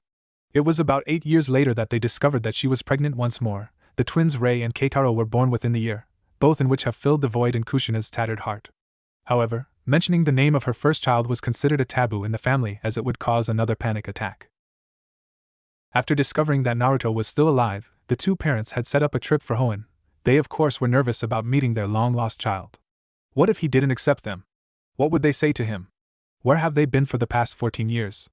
These were questions that continued to phase through their heads. Mom! Dad! Look! Ray shouted, causing both parents to peek out the window. Two jet plane-like Pokemon flew close, just several feet away from the plane itself. One was blue and slightly larger than its smaller red counterpart. What kind of Pokemon are they? Keitaro asked. Minato, who went sparkly-eyed, spoke out. They are the Ian duo. The blue one is Latios and red is Latias. What a rare sight. The two then zoomed past the mechanical flying machine and onto a far-off island. Well, the twins mused. Rust Bureau City. Many spectators mused in excitement, and children stared in awe. Two trainers stood apart from each other with grins plastered on their faces. This will be a 2-on-2 battle. Are both trainers ready? Brock announced. Ready! Ash and Naruto shouted. Begin! Tailo, I choose you. Ash tossed his Pokeball high into the air. The capsule burst open, and out of the white light came the tiny Swallow Pokemon. Come on out, Ralts! Naruto spun the heal ball on the tip of his finger before giving it a toss. Out of the silver-pink light came the petite Psychic type. Play Pokemon Coliseum OST, Trainer Battle 1. Ralts? Ash brought out his Pokédex. Ralts. The feeling Pokemon Ralts can sense emotions with the horns on its head. Due to its timid nature, Ralts will hide if it senses hostility. Why don't you go first, Ash? Naruto suggested. Max snapped his head up when the blonde made the suggestion. He remembered the attacks that Ralts had preformed prior to joining the team. With the exception to Signal Beam, Ralts only had short-ranged attacks. Well, okay then, Tailo used Quick Attack. The small bird obeyed orders and lunged itself at Ralts. A silver trail cast behind its wings as it sped through the air. Ralts counter with Reflect. Ralts. Instantly shooting her tiny arms forward, did a multicolored materialized in front of her. Tailo opened his wings to reduce his speed but was less than fortunate as he slammed into the barrier. Point blank. Naruto grinned while Ash paled. Tailo, get out of there! He shouted. Use Thunder Punch. Ralts. Her right fist was encased in lightning, gaining many mixed results from the crowd. The children were in awe while several knowledgeable adults wondered how the Psychic type knew that particular move. Tailo flew up and narrowly avoided the fist. No you don't, Ralts, bring it back down with confusion. Ralts felt unsure but attempted to preform her first psychic move. To her surprise, she felt a power surge course through her body before she glowed a mystical blue aura. Tailo stopped dead in his tracks as he too was surrounded in a similar glow, and was forced back down into the ground. Tailo! Ash cried out. Said bird Pokemon struggled under his opponent's grip before he was picked up and flung into a nearby fountain. Just as Tailo was about to hit the water, Ralts lost her control and released the bird of her telekinetic grasp, giving him enough time to evade the stone water geyser. Ralts is pretty strong, isn't she, May? She stated. Max nodded in agreement. Doesn't look like she has complete control over her psychic ability, Brock mused. Even so, this battle will be a very difficult one for Ash if he's not careful. May looked at him. What do you mean? Ralts has an electric type move, Thunder Punch, which is super effective against a basic flying type like Tailo, for instance. The fact that his attacks are physical, it raises the chances of Ralts getting him at close range. Ash will just have to think quick, otherwise Naruto will get him again with confusion. Tailo use Wing Attack. Tailo. His wings shined brightly and zoomed towards Ralts at high speed. Ralts dodged it. Upon hearing those words, she panicked and ran from the bird. Tailo swooped down. Each time he flew past Ralts he almost narrowly strikes her. Ralts used Signal Beam. Quickly turning, she fired in Taylor's general direction. Ralts. Taylor easy maneuvered past the multicolored beam and picked up speed as it charged Ralts, causing her to pick up speed as she fled away from the bird. Sadly, Taylor was slightly faster. Ralts quickly used Thunder Punch. Giving a fistful of lightning, she gave it a thrust as Taylor was but inches away from her. Taylor dodged it. Ash shouted sadly, the bird was too close for him to move away. Taylor chirped in pain as bolt after bolt coursed through his body. Unfortunately for Ralts, this didn't stop Taylor's high-speed wing attack as he rammed into her. This caused a small electrical explosion. Ralts slashed Taylor. The two trainers shouted. All spectators leaned in to see the outcome. The dust cloud dispersed, allowing them to see the downed Pokemon, both swirl-eyed and slightly burned with static scorch marks. Both Pokemon are unable to battle. The first round ends in a draw. The match will be determined in the next and final round, Brock declared. Many, though wanted to see a winner of the first round, cheered for both Pokemon. Great job, Taylor, return. Ash recalls his Pokemon in his Pokeball. Naruto walks over and picks up Ralts. You did great out there, take a rest, you deserve it, he said with a caring smile, taking up his heal ball. With a light pink beam, Ralts was returned to her capsule. Naruto glanced back to Ash's group. Brock had an impressed look while Max had one of all. His sister was that a tint of red on her cheeks. She avoided his gaze. Is something wrong, May? She heard her brother ask. Nothing. Nothing's wrong. She quickly responded. Alright then, Ash, round 2. The raven-haired boy grinned. Pikachu, you're up. He called his starter Pokemon. Pika. The yellow mouse dashed onto the battlefield with a determined look on his face. Pikachu, huh? Alright, I assume you want a rematch. Bennett, I choose you. Detaching his dusk ball from his belt, he let out his own starter Pokemon. Bennett. He levitated in the air, eyes glowed red all the while giggling like a toddler. This managed to creep the crowd out. Round 2, begin. Bennett used Will-O-Wisp. With a Cheshire grin, Bennett snapped his fingers and allowed 6 blue fireballs to form from his fingertips. Pikachu dodged it. Spending no time disagreeing, Pikachu dashed around the battlefield whilst narrowly avoiding the missile-speed fireballs. Pikachu zapped him with Thunder Wave. Chew! Blitzing a frail stream of electricity, it managed to push through a fireball and towards his ghostly opponent. Bennett dodged with Shadow Sneak. Acknowledging, the marionette sunk into his own shadow and let the bolt pass overhead. The ghost type then rose back up and stretched out its shadow until it connected with Pikachu's, who was looking down in confusion. He was then caught off guard by a Jack-in-the-Box, Bennett, sending in shadowy uppercut from below. Come on, Pikachu, use Thunderbolt. Counter with Shadow Ball. Bonetti / Pika Chu. Pikachu raged his signature attack, sparks blitzing from his red circular cheeks while Bennett charged an orb of malicious energy. Both fired their respected moves. The specters watched in awe as both attacks fought for dominance. You can do it, Pikachu. The mouse increased his electrical output and forced the Shadow Ball back a few inches. Bennett fight back with Shadow Barrage. Naruto declared. Shadow Barrage? Brock asked himself, many wondering the same thing. Bennett's grin spread wider as he stretched out a palm towards his Shadow Ball and rapidly fired multiple, smaller, yet weaker variants of the original. The Shadow Ball grew in size and pushed back into place as Bennett continued to fire more Shadow Balls into the ever-growing sphere of destruction. Soon enough, the density of both attacks hit maximum power and went unstable, causing the battle's second explosion. It's been fun, Ash, but I'm bringing out the big guns now. Ash felt a bead of sweat trail down his face. From what both Max and his decks had stated, Bennett's signature move, Curse, laid a life-draining hex on an opponent which could only be cancelled if the either user or target is defeated. Knowing that Bennett was one of Naruto's stronger Pokemon, the battle could be over before it began. Bennett used Dark Pulsar. Everyone gasped and took a step back when Bennett's eyes glowed red and unzipped his mouth. An orb of spinning cycles materialized in its rag doll-like mouth. Naruto smiled. He didn't get to show off Bennett's strongest attack, and felt the need to do so. Bennett. The marionette blasts a beam of violet and black intertwined circles. Seeing it shoot forward at an alarming rate, Ash decided to fight back. Pikachu hit him again with Thunderbolt. Static sparks out of his cheek pouch and fired his signature move. Both attacks clashed once more and Pikachu's Thunderbolt was dominated within seconds. Wah! Pikachu was blasted back several feet, looking worse for wear. Zipping his mouth shut, Bennett glided down towards the electric type, surprising nearly everyone present when he helped the yellow mouse up to his feet. Despite his behavior, Bennett knows when to fight fair from time to time. Bennett. He sunk down into his own shadow and rose up from within Naruto's, now back on his side of the field. Pikachu took a few steps forward, his lightning pouch sparking. Pikachu? Ash muttered. Naruto smiled. Looks like he wants to see this till the end. All right, Bennett, you ready? Nettie. He responded with a grinning fist pump. Brock smiled. It seemed both trainers and Pokemon shared similar traits. Ash and Pikachu with their determination to never give up, and from what he could see, Naruto and Bennett to relish the challenge. That's how you wanted, buddy. Let's do it. Pikachu used thunder. Bennett, dark pulse now. Pikachu expelled an enormous amount of electrical power, taking form of a lightning-based armor as it shot up into the sky. Bennett unzipped his mouth and concentrated the unlimited amount of dark energy coursing within his body, into a single point within his mouth.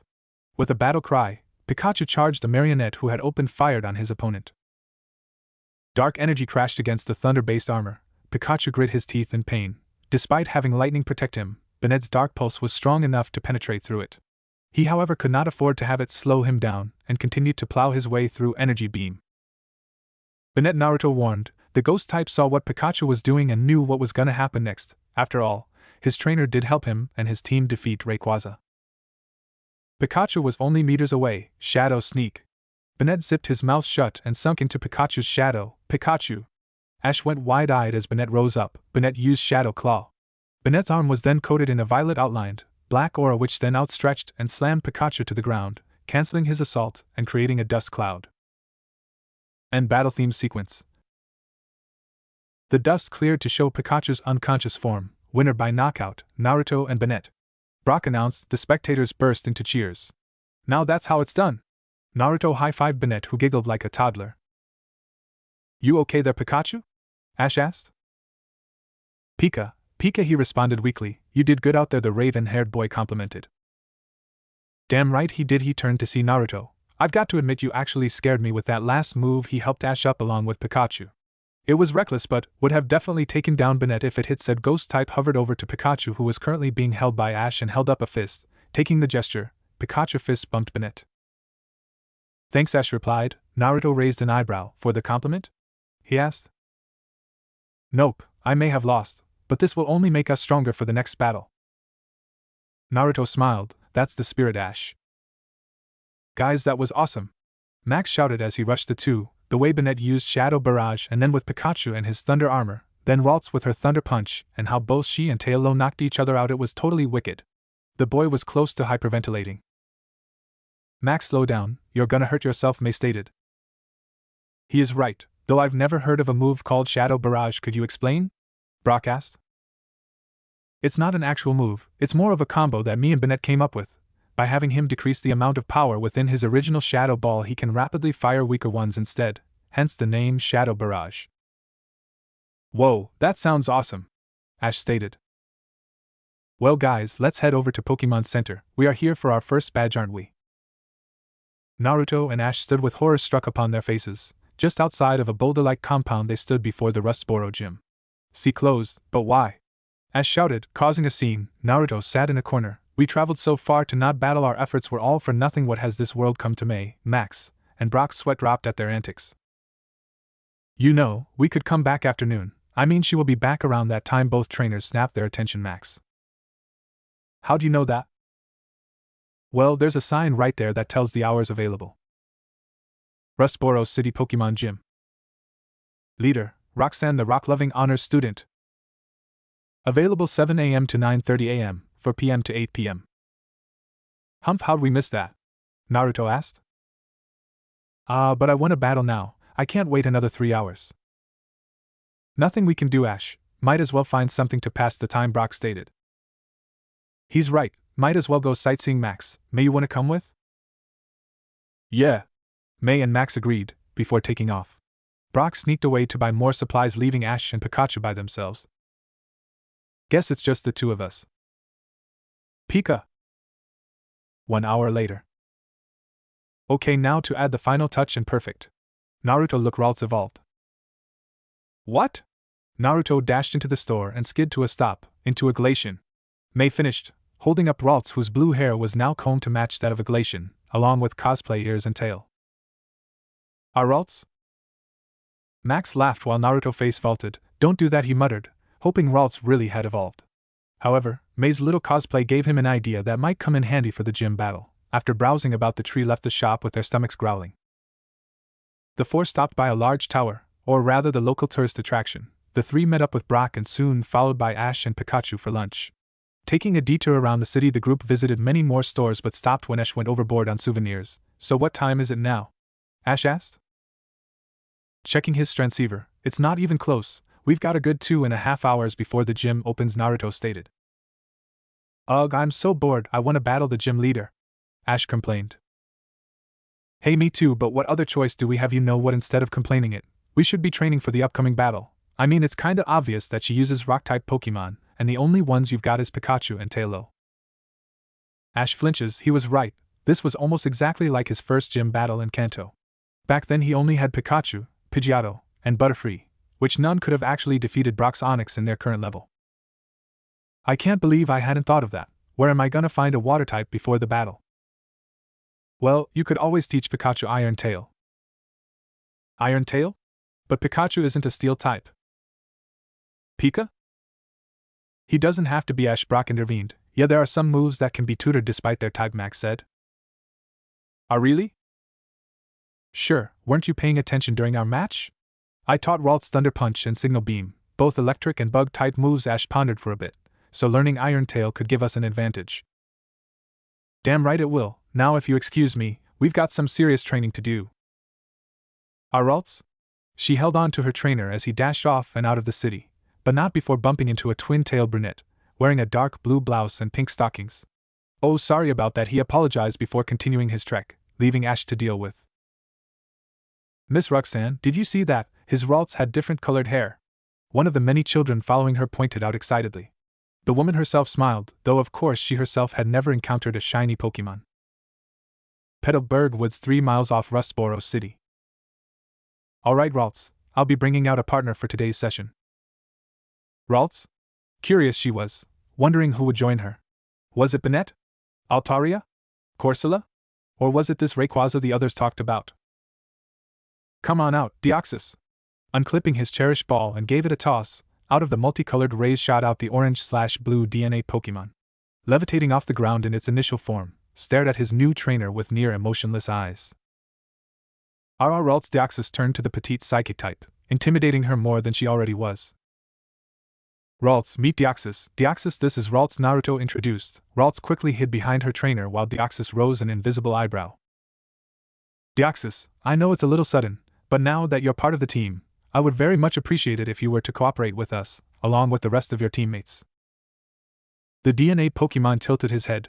While he understood what he was being asked, working together wasn't really something his race performed, it was something that very few had attempted.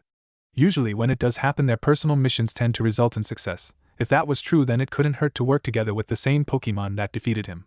Hell, maybe he'll even get a rematch against that green dragon. However, what caught his attention was the name the boy had given him. Deoxys? His race never really a name to go by. He didn't understand its meaning, but he liked it nonetheless. He floated motionlessly for nearly a minute before nodding his head in agreement. Thank you, Naruto said with a grateful smile. Since Ralts already knows this, today we'll be challenging the Rustboro City Gym. I plan on teaching the both of you a new move that should help us during the battle. Hopefully this will help me learn a little something about you, he spoke towards Deoxys. Okay then, Ralts, don't worry, he's not gonna hurt you. He lightly pushed her towards Deoxys. She gulped and slowly walked over to his side. Stretch out your limbs and get ready, I'll be teaching you Ice Punch. Meanwhile, Rustboro City, Pokemon Academy 1 hour earlier. Alright Pikachu, that's the way to do it. Ash cheered as his partner electrocuted a Zigzagoon. Zigzagoon is unable to continue. Ash and Pikachu are the victors. Many of the spectators were impressed by the trainer's victory, but thought he could use some improvement in certain areas. From what he had learned, the instructor of the beginners class was none other than the gym leader herself. Sadly, due to her job, Roxanne had offered Ash to postpone their battle for 2 days. Of course, Ash preferred to have his battle then and there, but having remembered what Naruto had told him, Iron Tail would give him the upper hand in their battle. So with 2 days to train, he set off to do just that. However, this also gave him time to battle some of the students from the more advanced classes. Phew, that was fun, great job out there. He shook hands with his opponent. You too. Alright Pikachu, let's head out, we've got a perfect Iron Tail before the match. Pika! The mouse saluted. Hours passed for both trainers. It was nightfall and both had failed to realize it. Naruto squeezed several citrus berries into a fine juice and handed them over to his exhausted Pokemon. He knew Ralt had really pushed herself to learn not one but 4 different moves. He couldn't have wished for a more dedicated Pokemon. On the other hand, Naruto had some difficulty deducing the move set that Deoxys already had and even so had to explain it to the Pokemon in order for him to understand any given order. Which would explain why he spent the most time with Deoxys once the two had learned Ice Punch. Like he had promised Professor Oak, he had done all he could to gather data on the DNA Pokemon. For instance, Deoxys was a single-type psychic Pokemon, had a somewhat serious personality, its pressure ability, and possessed a move unknown to other Pokemon and another that was known to a selected few. Naruto had dubbed them Psycho Boost and Psycho Shift. You both did great. I'm proud to know that you two took your training seriously, and I have no doubts that we will win that badge. Guess we stayed out here a little more than I thought we would. Naruto spoke whilst looking up at the star-filled skies. Let's head back. Nurse Joy will have you guys fully rested in no time. He grabbed his capsules as both Pokemon finished their drinks and returned them. As he walked away, it came to him, wait, how did Deoxys? He wondered how his Pokemon was able to drink with that mask-like face, and how does he eat? Another mystery in the Pokemon universe. Poke Legend. Alright Pikachu, one more time use Iron Tail. He tossed several stones at Pikachu. His bolt tail glows bright white and flickers for several seconds before attempting to slice apart the stones that came his way. Each managed to bounce off his tail until one successfully cut through. Pikachu and Ash cheered before one of 2 pieces fell and struck Pikachu's head. You okay? Pika, Pie. He rubs his head. Ash sighs and pats his friend. What to do? I mean, even if we do master Iron Tail, Pikachu will be the only one who can dish out any form of damage. I guess we better find another teammate, he thought. Come on Pikachu, there's a new member for our team somewhere in that forest, and we're gonna catch him. Pikachu? Wondering just who would be the lucky Pokemon to join the team. Pokemon Center 2 hours later. Don't worry, your Pokemon will be back to full strength with just a good night's rest. Thanks, Naruto nodded as Chansey took the tray of poke balls containing Ralts and Deoxys. He walked over to one of the available telecom. Dialing in Professor Oak's number, he stood by as he awaited a response. Minutes passed and no response. Guess it was a little too late at night for anyone to be in the lab. Naruto sighed and hung up. Guess he had something else to do tomorrow. It wasn't until he saw Ash walk in rather exhausted. Pikachu in the same condition. What happened to you guys? Caught a Trico, he said seconds before collapsed. Is he alright? Nurse Joy asked. Ash? Yeah, he's fine. Do you mind taking his Pokemon? Pikachu looks beat up. He picked up the sleeping mouse and Pokeball, handed them over to the medic and hefted Ash up and walking towards their respected rooms. Naruto opened the door and lightly dropped the boy onto the bed. For someone so short, you're heavy, he panted. The blonde trainer snapped his back muscles and walked out and into May. Well, this is kinda awkward, he mused as the two bumped each other hard enough to fall to the ground. May's position was on a crawling position overshadowing the blonde below her, while he himself had a hand on her waist and another on her leg. My, it's a little late for those kind of activities. They turned to see Nurse Joy covering her lips in attempt to calm her chuckle. The two picked each other off the ground with their cheeks blushing up a storm. It was an accident. Nothing happened, May sputtered out. Yeah, what she said? Okay, if you say so, she replied in a sing-along tone, leaving both flushed preteens to their business. Sorry, I should have watched where I was going. Nah, don't worry about. Besides, I had bad timing on that, she smiled as they walked back out to the lobby. So what did guys do? Well, we met the gym leader. Yeah? MPH, she's also the teacher of the Rustboro Pokemon Academy. She's nice, teaching little kids about Pokemon and how to raise them. I remember Max spending most of the time in her class while me, Ash, and Brock attended other classes. Really? Which ones? Well, I kinda sorta snuck into the contest 101 I left after the first quiz. Naruto snickered, which earned him a pouted glare from the brunette. So you're interested in being a coordinator? Yeah, after watching Janet and her Beautifly, I have made my goal to enter and win a competition of my own. Just one? May gave a questioning look. What I mean is, are you just gonna win one or are you gonna win them all? May, like all if not most trainers, our dream is to become the best of the best, a Pokemon master. If we can go the distance, so can you. Don't just stop with one, continue on and become the greatest coordinator in the world. May smiled. Naruto had successfully motivated her to partake in the national competitions. Well then, I guess I'd better train up Wurmple for the following contest. You caught a Wurmple? Thinking about getting a Beautifly? She only nodded. Well then, I'll be rootin' for ya, he said seconds before the lights went out. Guess we better hit the hay. Come on, let's head back. With that, the two headed back through the halls, unbeknownst that they were walking a little too close to one another. Rustboro City Gym the following day, 7:15 a.m. Waking up earlier than the rest, Naruto had called up Professor Oak and sent the data he had recorded off his training session with Deoxys. After recollecting his Pokemon, he rushed towards the gym. Despite the closed sign, he opened the door of the stone walls and walked right in. Hello? Anyone here? Sorry, the gym will reopen tomorrow, walked in a familiar twin-tailed brunette. What's the occasion? There's much that needs to be done before class starts, and I need to get to the academy extra early to finish on time. She hefts a bag over her shoulder before she can walk out. Are you Roxanne by any chance? Yes, and you're the one who bumped into me. Huh.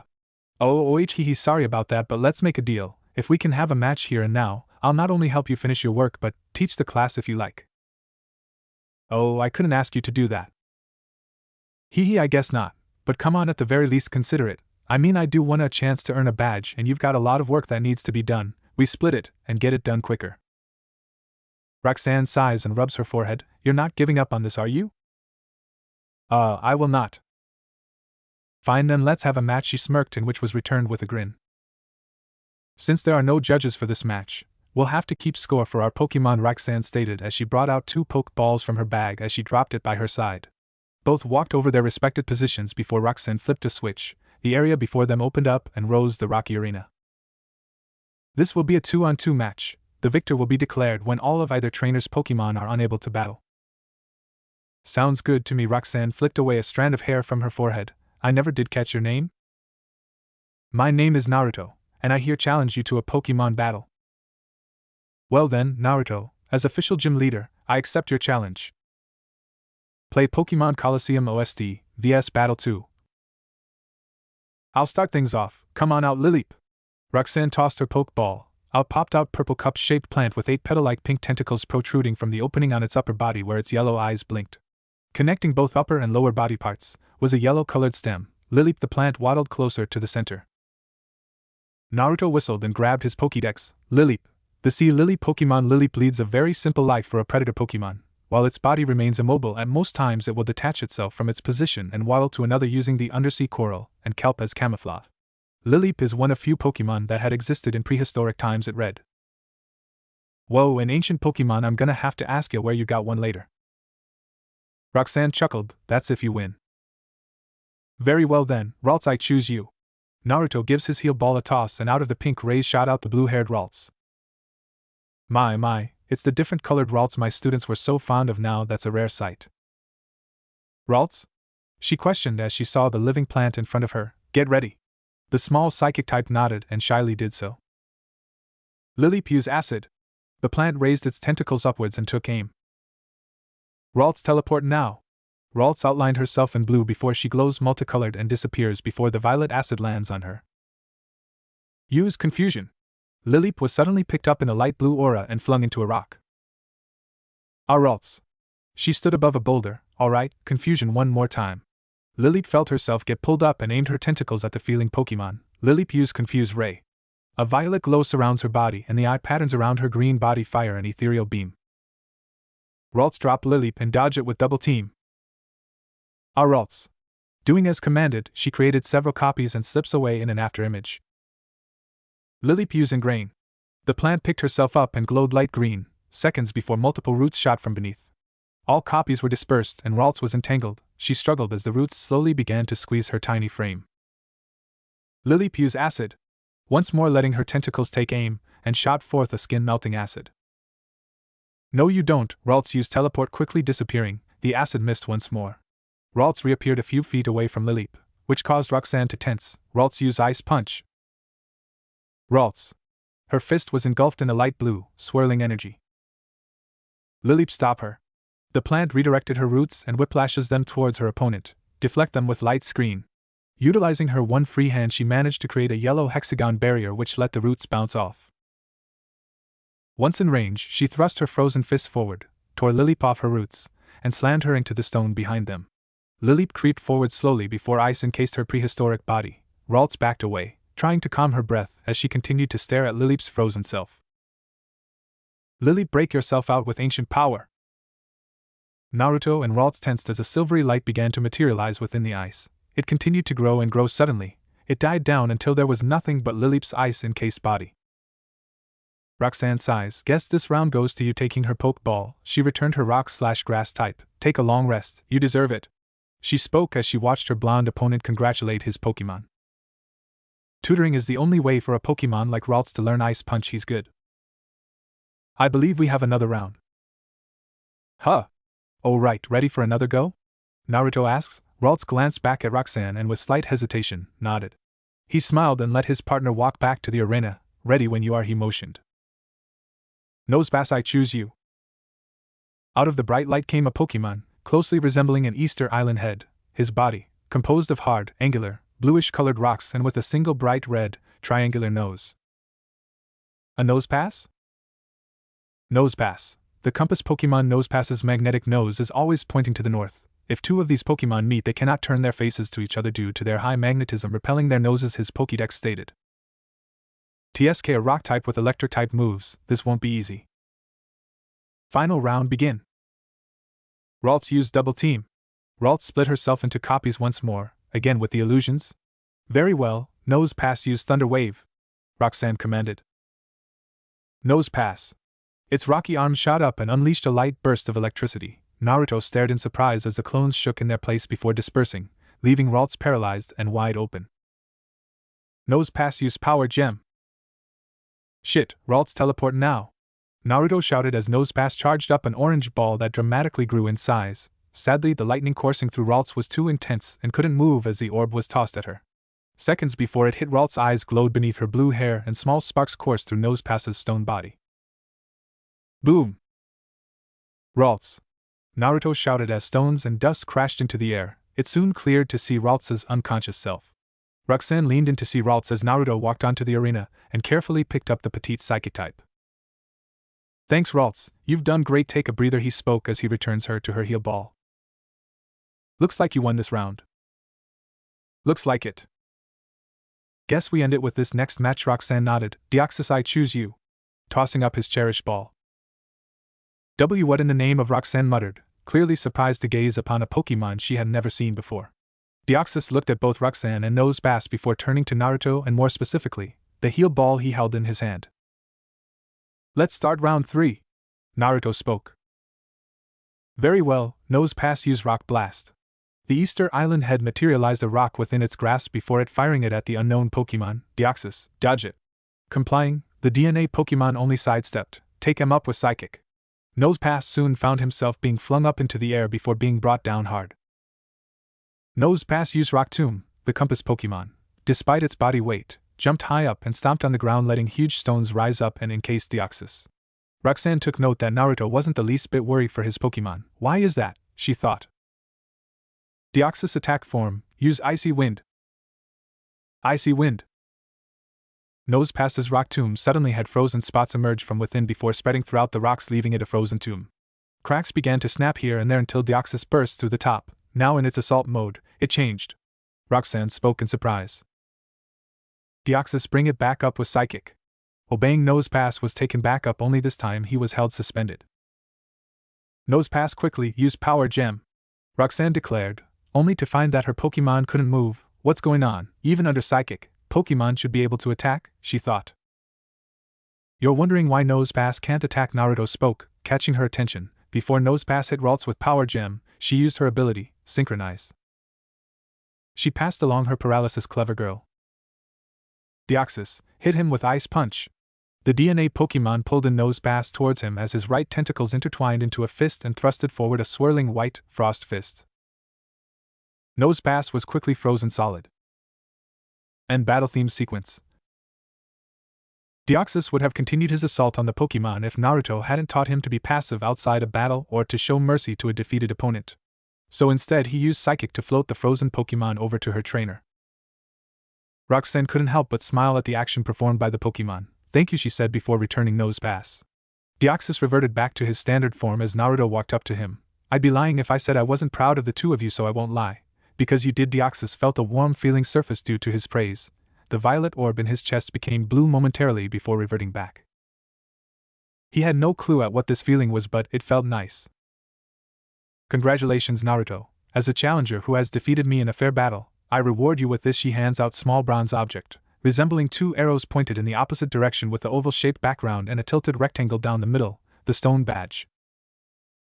Naruto took the badge with glee as he held it up. Yada! He cheered as the badge shined in the light. You've raised your Pokemon well. I only wish our battle could have gone on longer, but you've got a deal to uphold. She winked. Right to the academy.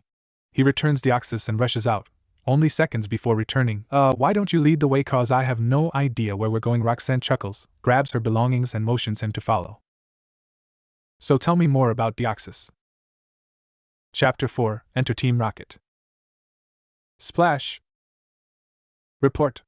An orange red-haired woman demanded. She wore an open blue vest over a black tank top, blue gloves, jeans, and brown boots. On her blue head wrap, a peculiar white arrow shaped embedded on the center. Two grunts who have emerged from the waters below the Petalburg Lake, having similar head wraps. The two wore a black and white striped shirt and blue jeans branding several white hoops down the side. They dried themselves up using towels provided by other members. We found the meteorite, however the energy signal is low, almost non-existent. Whatever signatures we picked up are long gone, one responded. The woman cupped her chin with a scowl. Better hope that damn Team Magma hadn't gotten here before us, she muttered. Is there anything else? Nothing, just more wet space rock. She grunted in annoyance. Very well, take a sample, we'll attempt to trace it from the base. Hi, Admin Shelley. Sharpedo, let's move. The two saluted and jumped back into shark-infested waters. Not far from their position, a group wearing a black-horned, red-hooded poncho over a black tank top along with a pair of black pants held up by a red belt. They also wore a red double-strapped wristband with black gloves and boots. On their poncho, an M closely resembling a volcano was imprinted. Looks like Team Aqua got here a little too late. Too bad we haven't had much of a success either. Report our findings back to base, one ordered, as he tossed a meteorite fragment up and down his palm. Rustboro City Pokemon Academy. Alright, that should do it, Naruto stated, placing the last of the papers on the medium-sized stack of papers. Thanks, I might have taken longer by myself, Roxanne replied as she wiped her forehead, checking the clock. Oh my, look at the time, we've got only a few minutes before class starts, she muses. Looks like it. Anyway, I've gotta take Ralts over to the Pokemon Center. I see if I can swing by later. The brunette gym leader nodded and awaited for her students to arrive. Phew, that actually lasted longer than I thought. Naruto. Turning around to see Max, May, Ash, and Brock walk up to him. What are you doing here so early?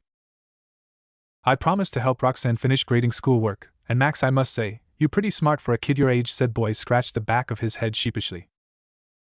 Really, how come? May asked, curious about what led to him making that promise. Well, it actually more of a request. I asked for a gym battle in exchange for my assistance.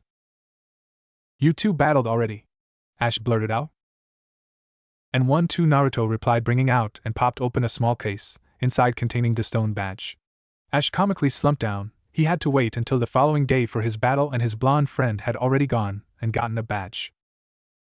That is so cool. Hey Naruto, today Roxanne is having us compete in one-on-one battles. Do you think you can give me some pointers for my match? I did promise you that. Alright, let's head over to the Pokemon Center. We should have enough time to heal up Ralts and get you back here before the match, he replied. Right with that, the two said their goodbyes and left the academy, prompting Ash, May, and Brock to leave towards their respected yet temporary classes. Okay, let's start our lesson. Bring out Kecleon. You got it. Come on out. Kecleon, giving his capsule a toss, out popped the green bipedal chameleon. Like with any other Pokemon, they all have a level and a specific move set. Let's see how strong Kecleon is. Bringing out his Pokédex, he scanned the Pokemon. And here we go. His current level is at 10 and his move list consists of Astonish, Lick, Thief, Tail Whip, Scratch, Bind, Feint Attack, Fury Swipes, and whoa, Max, aren't you the lucky one? What? What is it? It seems Kecleon also knows Drain Punch and Magic Coat, Naruto states, causing the chameleon to puff his chest out in pride. These are you and your Pokemon's strongest assets. Can you tell me why? Yup, Drain Punch not only does physical damage but also drains energy and replenishes one's own, while Magic Coat can reflect stasis alignment moves like Leech Seed, Attract, and Thunder Wave. You are correct. Now why don't we have a practice battle? Nothing too serious, just so you can get accustomed to battling. Right. Chansey, they turned to see the plump, pink medical Pokemon hand over a heal ball. Thank you, Naruto replied with a small bow. Chansey smiled and bowed back before returning to her partner. Okay, let's take this outside. The two walked out the door. Naruto clipped Ralt's heal ball to his belt and brought out his dive ball. Corsola, come on out. Giving it a toss. Corsola! Cheered the living coral. Alright, Max, because Kecleon deals mainly with physical attacks, it is actually both your advantage and disadvantage. Can you tell me why? It'll give both us and our opponent a better chance of attack.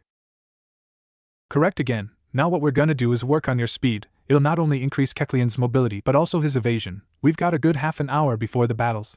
Let's see if we can squeeze in some CNC in there too. CNC/Kecleon?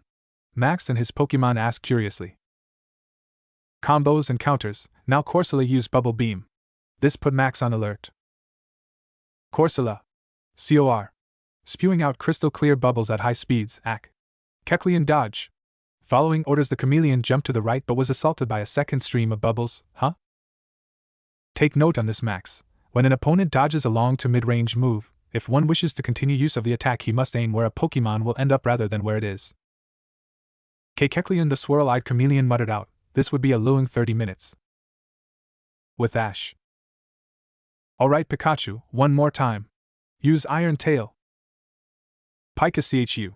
His bolt-like tail glowed brightly before slamming it onto large boulder, causing it to shatter upon impact. Yes. Pikachu had succeeded in mastering Iron Tail. Ready for tomorrow's battle, Pikachu? Ash asked. Pika. Giving a determined nod. Hey Ash, the beginner battles are about to start, he heard May shout. Coming. Let's go, Pikachu.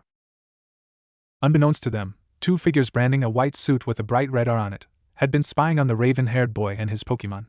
Jesse, James, the two turned to their third member, a talking house cat with cream-colored fur and a glimmering golden oval coin on its forehead. Meowth, we've been waiting here for 6 hours, where'd you go off to? The violet-haired male spoke. What can't a cat enjoy a nap from time to time, causing the two to groan. Whatever, is it ready? Yes, once the students have left the building we'll take the Pokemon. These three had been following Ash's group the day before and had overheard about the Academy rental Pokemon. Following the Team Rocket job description, it was their job to steal as many Pokemon for their organization. School practice yard 10 minutes later. The battles were already underway. Two children were currently engaged in a one-on-one match, one using a small white beetle-like Pokemon against a purple and yellow-tipped plush-like Pokemon with crosshair eyes. These Pokemon were Nincada and Whisker. While many children had their eyes glued to the match, few others were fixed on Ash, May, and Brock's Pokemon. Pikachu, Tailo, Trico, Torchic, Wurmple, Forretress, and Lotad were enjoying the playtime they were getting. Ash himself along with May were trying to get Kenny, a boy with a slight fear of Pokemon, to open up and try to pet Pikachu. Besides Kenny, another student, Anita, had little to no interest in the small creatures. However, what did recently take interest in was May's green-clad younger brother, something another student, Tommy, wasn't too fond of. Roxanne. Naruto, Max, good to see that you two could make it. Sorry we're late, gave Max here a private lesson, the blonde trainer responded, ruffling up the brunette's hair. I do think he's ready. Alright then, just wait for my students to finish their match. Receiving a nod, the duo walked over to their group. And we're back, Naruto said, getting their attention. Max, are you ready for your match? A little nervous, but, win or lose, me and Kecleon will give it our all. Naruto and Ash gave nods in approval.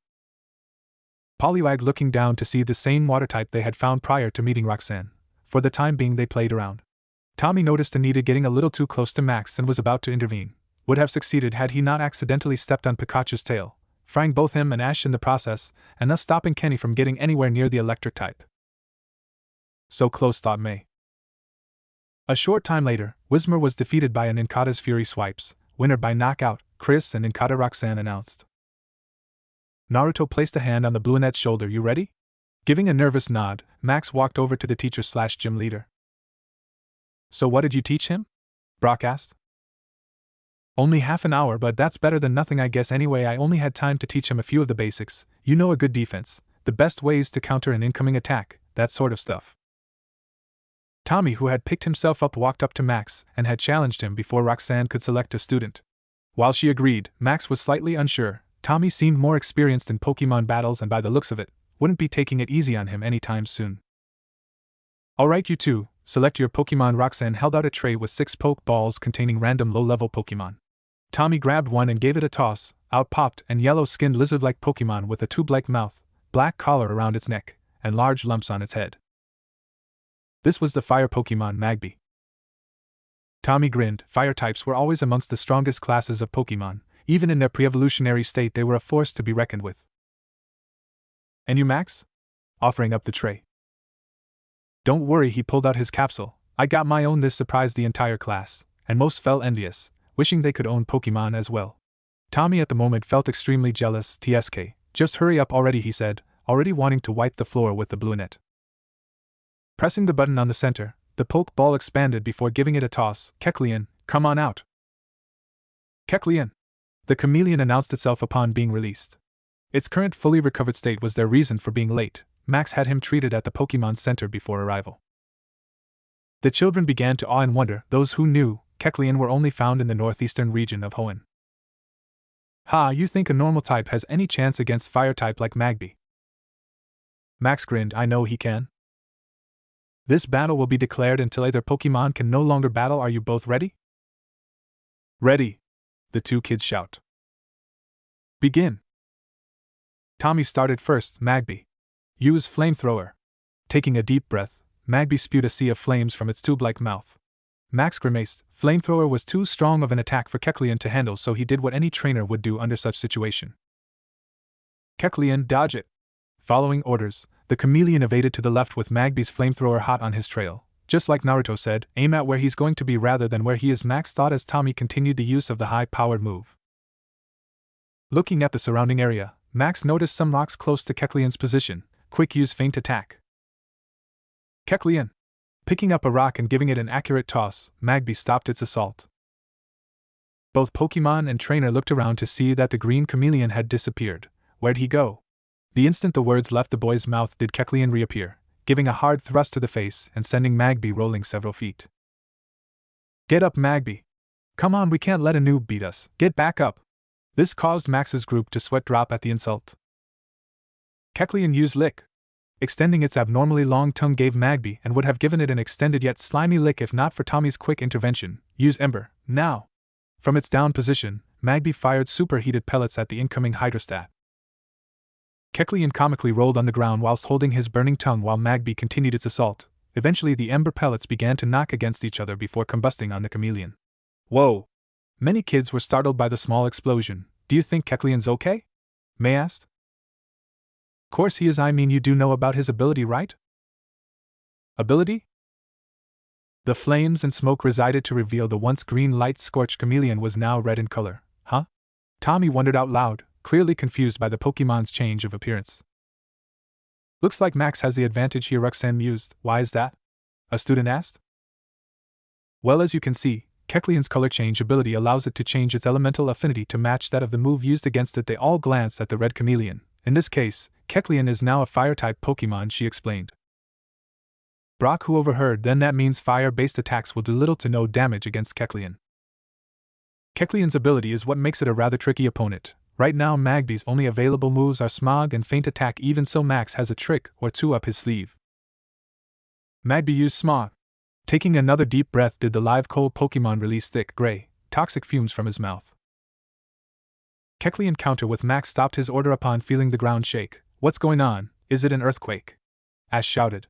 Seconds later did a large mechanical Wurmple plow through the school walls. Wow! Didn't know they grew that big, Ash stated. That's not a Wurmple, Ash, Brock stated as 3 figures came to play from a now opened hatch cover.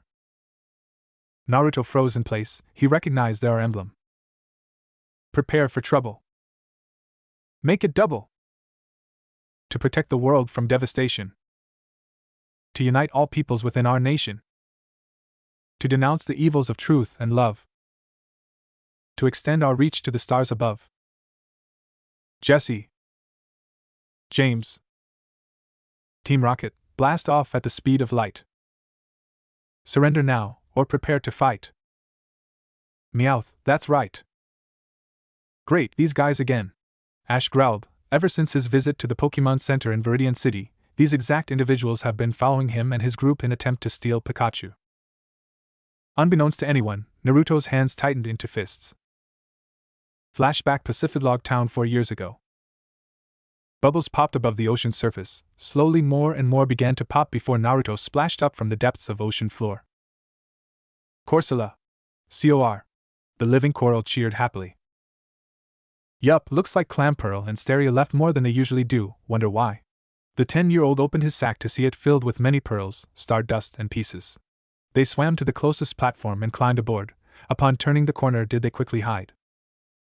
Before them stood 3 unknown assailants. The first was rather short, had white hair and wore a long-sleeved gray and green outlined sweater along with a black shirt, white pants, black combat boots, and a green beret. The second figure was hulking in size, had short black hair and wore a similar suit as the first. Only difference is the lack and beret. The third and final figure was a pale violet, for ponytailed woman. She wore a kimono of the same color scheme as her other 2 partners. The one thing that stood out the most was the black and red are on their clothing. They were currently confronting Naruto's adoptive father, Faust. Won't ask again, where is it? Where's Rayquaza? We've told you already, we don't know. Rayquaza roams the ozone layer. Even if it came down we wouldn't know its exact location. And I say you're lying. We've gotten reports of a dragon-like Pokemon that had descended around these areas several times before, and even more these past few years. Rayquaza is too big of a Pokemon to just pass by unnoticed. Now where is it? The shorter one demanded. Just then a black-suited individual, branding the same R, rushed towards the 3. Lieutenants, we've detected a large target over the radar. It's heading north. As we speak the 3 glance at one another before walking over to the edge of the floating village. Taking a pair of binoculars the woman looked to the north. She caught a glimpse of a shadow heading towards the sky pillar. It's heading for the tower. I think we've found our target. The other 2 lieutenants smirked and got on their armored boat. Set a course, the hulking one ordered. Naruto grimaced. We've got to warn Rayquaza. Corsola, let's go. Corsola. The 2 dived back into the water. Naruto held onto his Pokemon as she sped through the water and towards their hangout. Naruto returned Corsola back into her dive ball upon arrival. Looking back at the coast from the entrance, Team Rocket had just made port and dashed in. Altaria! He called out. Seconds later did the cloud-feathered phoenix fly down from her nest. She would have tackled him if she hadn't noticed the panicked look in her trainer's eyes. Altaria, I need you to fly me to the roof. Quick, we don't have much time. Altaria was confused but did so anyway. The 3 lieutenants walked in along with several TR grunts carrying sets of high-tech equipment. The short one noticed Altaria fly upwards with what seemed to be a blonde-haired kid on its back. Looks like we're going up. The colossal green dragon flew amongst the clouds in a circular pattern, looking for an area where there would be less rocks to lay on. After about a month of non-stop flying, it was finally time for him to return to his resting place. As he dove down he saw Naruto and Altaria fly out a tattered hole alongside a wall and towards the roof. Rayquaza! You have to get out of here. Said Dragon was confused by the child's words. There's bad men on their way to get you. You can't stay here, you have to go, now. Naruto pleaded. Rayquaza growled and turned to the staircase connecting to the lower levels. He caught the scent of several unknown individuals getting closer. Don't worry about us, just go. While he admired the blonde's will to protect him, Rayquaza was clearly not comfortable with leaving the boy to fend off the incoming thief. Rayquaza, please just. What a majestic sight. Stopping, Naruto turned slowly to meet the eyes of the 3 lieutenants. Who are you? What do you want with Rayquaza? TSK, beat it kid, grown-ups got stuff to do. I won't let you take him. This got a laugh out of them, ha. Even with that Altaria of yours, it won't be enough to stop all of us. A grunt shouted. Naruto frowned. Sure, he wasn't experienced nor even a trainer yet. He however would not let these guys take Rayquaza. Altaria used dragon breath. Opening her beak, she began to form a clear orb of spiraling energy seconds before firing a transparent beam of energy with white rings surrounding it.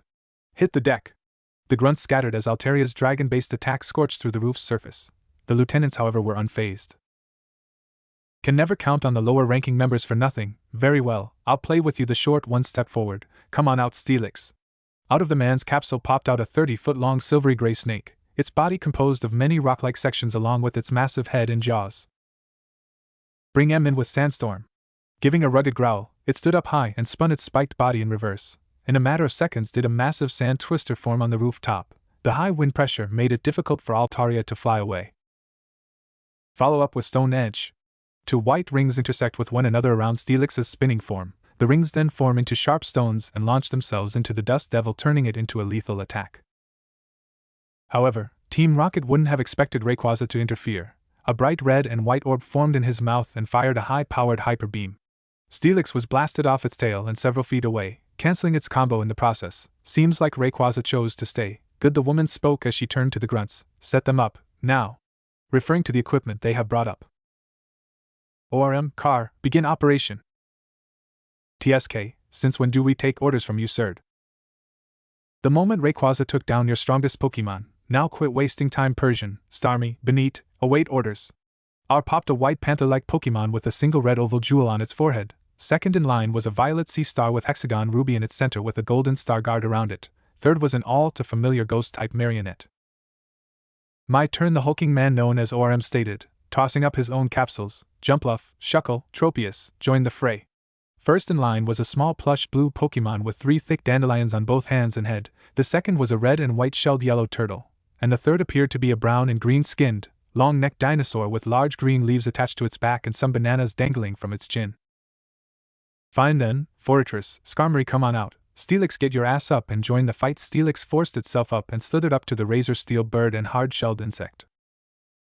Rayquaza roars as it cloaks itself in a misty white aura, which soon disappeared in a blur. Shuckle, Steelix, Starmie, harden now.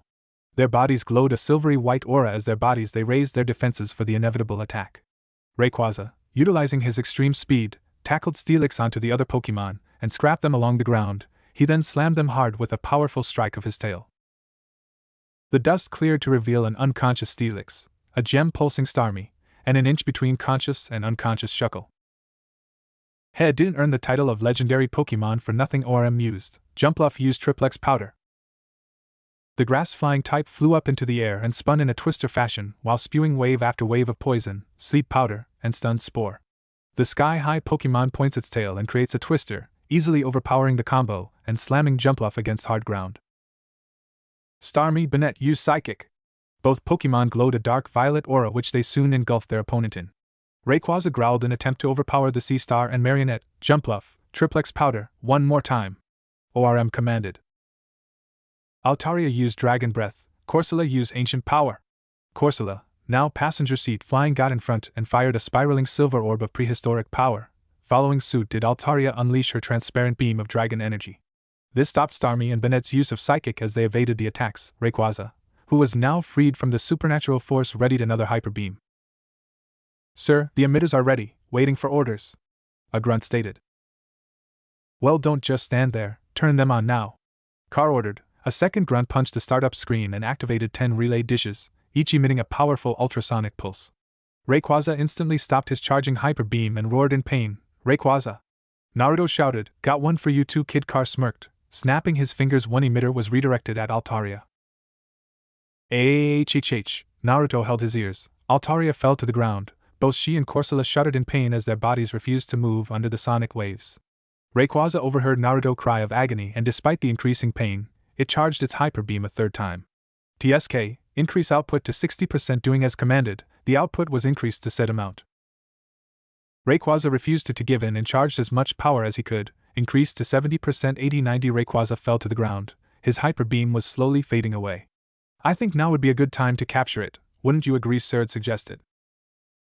You are completely right. Pulling out a pitch-black swirled metallic poke ball, dark ball, welcome to the team. Rayquaza. He gave it a toss. Mere inches away, the capsule was suddenly destroyed by an unseen shadow ball. What? He shouted. Banette. Naruto's starter joined the fray and began spamming shadow balls at the Team Rocket members. Benit, you've got to destroy their machines. He heard his trainer's pain shout and took notice of the 10 pulse emitters and charged up a large shadow ball. No you don't. Tropius used Leaf Storm. Raising its leaf wings, it began to flap as hundreds upon thousands of glowing leaves sprouted out. All began to spin a twister-like formation before raising them upon Banette. The ghost type flew up to avoid but was tackled back into place by Skarmory's steel wing, Banette. He clenched his zippable teeth as the leaves cut into his body. Fortress used Sap Cannon, now taking Banette out of the skies with a white and red sparked plasma ball. Finish it, Persian. Banette used Shadow Claw, obeying orders. Both Pokemon slammed their glowing violet/black appendages at Banette's down self. Banette! Naruto shouted, as he watched the rocket grunts place a metallic band around his starter. He weakly turned his head to see Altaria and Corsola, still suffering from the continued pulse waves. Car Orem, Sird walk up once more towards Rayquaza. Bringing out another dark ball, no more interruptions, Sird stated. Rayquaza no Bennett Altaria Corsola, someone help, he thought, tears threatening to fall. It was then when a yellow/orange beam raised across the rooftops, destroying 6 out of 10 emitters. What fucking now? Car snarled. They looked up to see an orange-scaled winged dragon with 2 curved antennas along with a single horn on its head. It was a dragonite. From its shoulders did a red wild-haired man in a regal black and red suit jump down, with a much displeased look on his face. You, what are you doing here? Car demanded. What's it look like, stopping you from capturing one of the strongest dragon-type Pokemon due to the active emitter aimed at Naruto and his Pokemon? He was only able to catch a glance at his savior, he gasped. It was the Kanto region champion, Lance. Regroup. The 3 ordered. Bennett, Persian, Starmie, Fortress, Shuckle, Jumploff Tropius, Skarmory, and an awakened Steelix stood before the dragon tamer. The grunts sent out their own Pokemon as well, mainly Golbats and Weezing. Smirking, Lance gave out his order. Dragonite, use Thunderbolt. From its antenna, the orange dragon sparked lightning and blasted away at the remaining pulse emitters. Shielding their eyes from the explosion, did they fail to realize that Rayquaza had just been released? Salamence, Charizard, Aerodactyl, come on out. Out of his capsules came a prehistoric gray-winged rock-flying type, a winged orange flaming-tailed horned dragon, and a winged blue and red quadrupedal dragon. Have at him, Car ordered. Charizard, Salamence Flamethrower, Dragonite, Aerodactyl use Hyper Beam. Flames and energy blasts soon spread throughout the rooftops. Lance noticed the blonde-haired 10-year-old and rushed to his side. Kid, are you alright? He watched as Altaria and Corsola nudged at their trainer. Bennett, they heard him mutter, is he alright? Lance looked around to see the down ghost type. Leaving the blonde, he gently lifted the boy's starter and brought it to him. Bennett, Naruto muttered, placing a hand on him. Sir, our Pokemon can't take much more, what are your orders? Before they could respond, they noticed that the 4 Pokemon had stopped their assault and had flew back to their tamer's side. Why do they stop? Sird thought. If I were you guys, I'd start running, Lance stated in a dark tone. Growling, they froze and slowly turned to see an enraged Rayquaza. It was one thing to attack and weaken him with hypersonic weapons, but to directly harm the 10-year-old and the Pokemon he had befriended, they had just crossed the line. Rayquaza's runes glowed bright yellow and gave a thunderous roar, causing the glow to explode. The grunts backed away as the once green-scaled dragon was now bright gold with his runes shining red. Because to anger a legendary Pokemon is a very dangerous thing. Naruto fell unconscious upon watching the dragon begin its outrage on Team Rocket. Eyes fluttered open but quickly shut, Naruto groaned as he held his head. He felt the aftershock of the hypersonic pulses pounding in his head. Whoa, hey, take it easy. He felt a hand on his shoulder, looking up to see Lance there along with his Dragonite. Altaria and Corsola carefully snuggled against their trainer. Rayquaza cracked his eyes open at Lance's small outburst. Thank Arceus you guys are okay. It was then that he remembered. Wait, where's Bennett? Naruto looked around frantically. Calm down, kid, your Pokemon's fine. Lance motioned to the resting ghost type, wrapped in several bandages. I've already applied some hyper potion, but taking heavy damage, the best course of action is to refrain from battling for the next few days, Lance recommended. Naruto nodded in agreement. Bennett would have to lay off battles and pranks for a while. Who are those guys? What did they want with Rayquaza? They are called Team Rocket. Sadly, they are one of many organizations in the Pokemon world that pursue theft and experimentation. By stealing then selling rare and strong Pokemon, they gain funds for their twisted research. Is that what they wanted with Rayquaza? Just to sell him for profit? Doubt that. They either wanted a Pokemon strong enough to win over their battles and make thefts more easier, or to try and clone him like they did with Mew that got Naruto's attention. They cloned Mew? That was impossible. Cloning a normal Pokemon maybe, but a legendary being like Mew was just hard to believe. It'll be more difficult to track them down if the other organizations come to play. Each have their own goals that we cannot simply ignore. We of the Elite Four are doing what we can to stop them, he stated before getting up from his rocky seat. Where are you going? I'm meeting up with a friend of mine. Hopefully he'll have another lead climbing aboard Dragonite. It flapped its wings and prepared to take off. You know, kid, what you did today was well stupid, Naruto deadpanned. Instead of requesting for help, you came up here alone. 2 of your Pokemon were incapacitated and another was seriously injured. Furthermore, those weapons could have killed you if they had raised waves any higher. Naruto looked down in shame, for both nearly killing himself and for putting his Pokemon in harm's way. However, if it weren't for you, Team Rocket would have indeed captured Rayquaza while choice of action was poor. It's the outcome that has gained you my respect. Maybe someday, when you're ready, we'll have a battle of our own. Dragonite gave a roar and took to the skies. Naruto stared at the champion's retreating self and smiled. You can count on that, he said, holding a fist out. End of flashback. They're taking the Academy Pokemon, Roxanne shouted, snapping Naruto out of his thoughts. Pikachu was currently grasped within an iron claw along with Kecleon and several other Pokemon. Max and Tommy had grudgingly teamed up with Magby and Poliwag. Both their flamethrower and water gun seemed to have little effect on the mechanical Wurmple. Pikachu used Thunderbolt, Ash shouted. Pika Chu. In attempt to zap his way out, Pikachu discharged as much electrical as possible. Sadly, the claw had been designed as a lightning conductor, which only increased the machine's power. The Rocket Trio laughed at the Pokemon's attempts. Oh, how they would get the Pikachu they had long been after for. We'd like to play some more, but we've got an appointment to attend to. Knowing the meaning to those words, Naruto brought out his cherished ball. Deoxys, come on out. Everyone stared bewildered at the DNA Pokemon. Floating in midair in his standard form, did he analyze the situation. Two white-suited humans on board a mechanical Pokemon holding many Pokeballs, while several other Pokemon along with the Pikachu from before were suspended by claws. Deoxys, use Icy Wind, Naruto declared. Swinging his tentacles towards his crystalline core, a snow-white and azure-blue swirl appeared before being fired at the Wurmple. Act cold, it's cold. Team Rocket shivered as the wind nearly blew them off their feet. The gears froze solid and quickly shut down its controls. The captured Pokemon were able to break out of the frozen claws and back to their trainers. Pikachu, Trico, Torchic, Forretress, Lotad, Kecleon. Damn it, after all we went through to catch those 6, no matter, Seviper go. You too, Cacnea. Both Violet Spear-tailed Snake and Living Barrel Cactus popped out of their capsules and confronted the unknown Pokemon before them. Seviper used Poison Tail, dashing forward with a violet glowing tail. Cacnea, Pin Missile. Raising its stubby yet black spiked arms, did it fire a barrage of arrow-tipped needles. Deoxys, Defense Mode.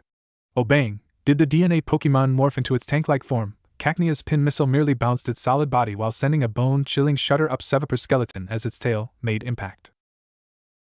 Deoxys was not amused. The attacks done by Naruto's Pokemon actually made him feel pain in this form compared to these two. Use Psychic. Eyes glowing violet, were the two Pokemon flung back to their masters, causing them to lose their grip on the Pokeballs. Deoxys saw this and used Psychic to float them back to the students. Ack. Not the Pokeballs. Meowth shouted. Now let's finish this. Deoxys attack mode, use Psycho Boost. Morphing into its trademark assault form, getting many odd looks from those present. Placing its whip-like tentacles towards its crystalline core, did it charge its signature move. Within seconds did Deoxys let loose his multicolored orb. Team Rocket screamed comically as it made impact, destroying their mechanical Wurmple and sending them flying high into the sky. What kind of Pokemon was that? Jessie asked. I dunno. I've never seen anything like it, have you, Meowth? James responded.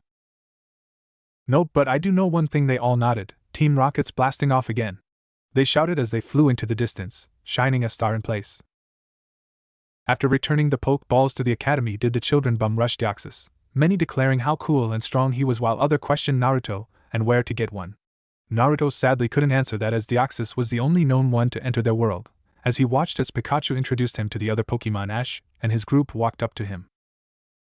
The only thoughts that came to him were that of which Lance had spoken of before.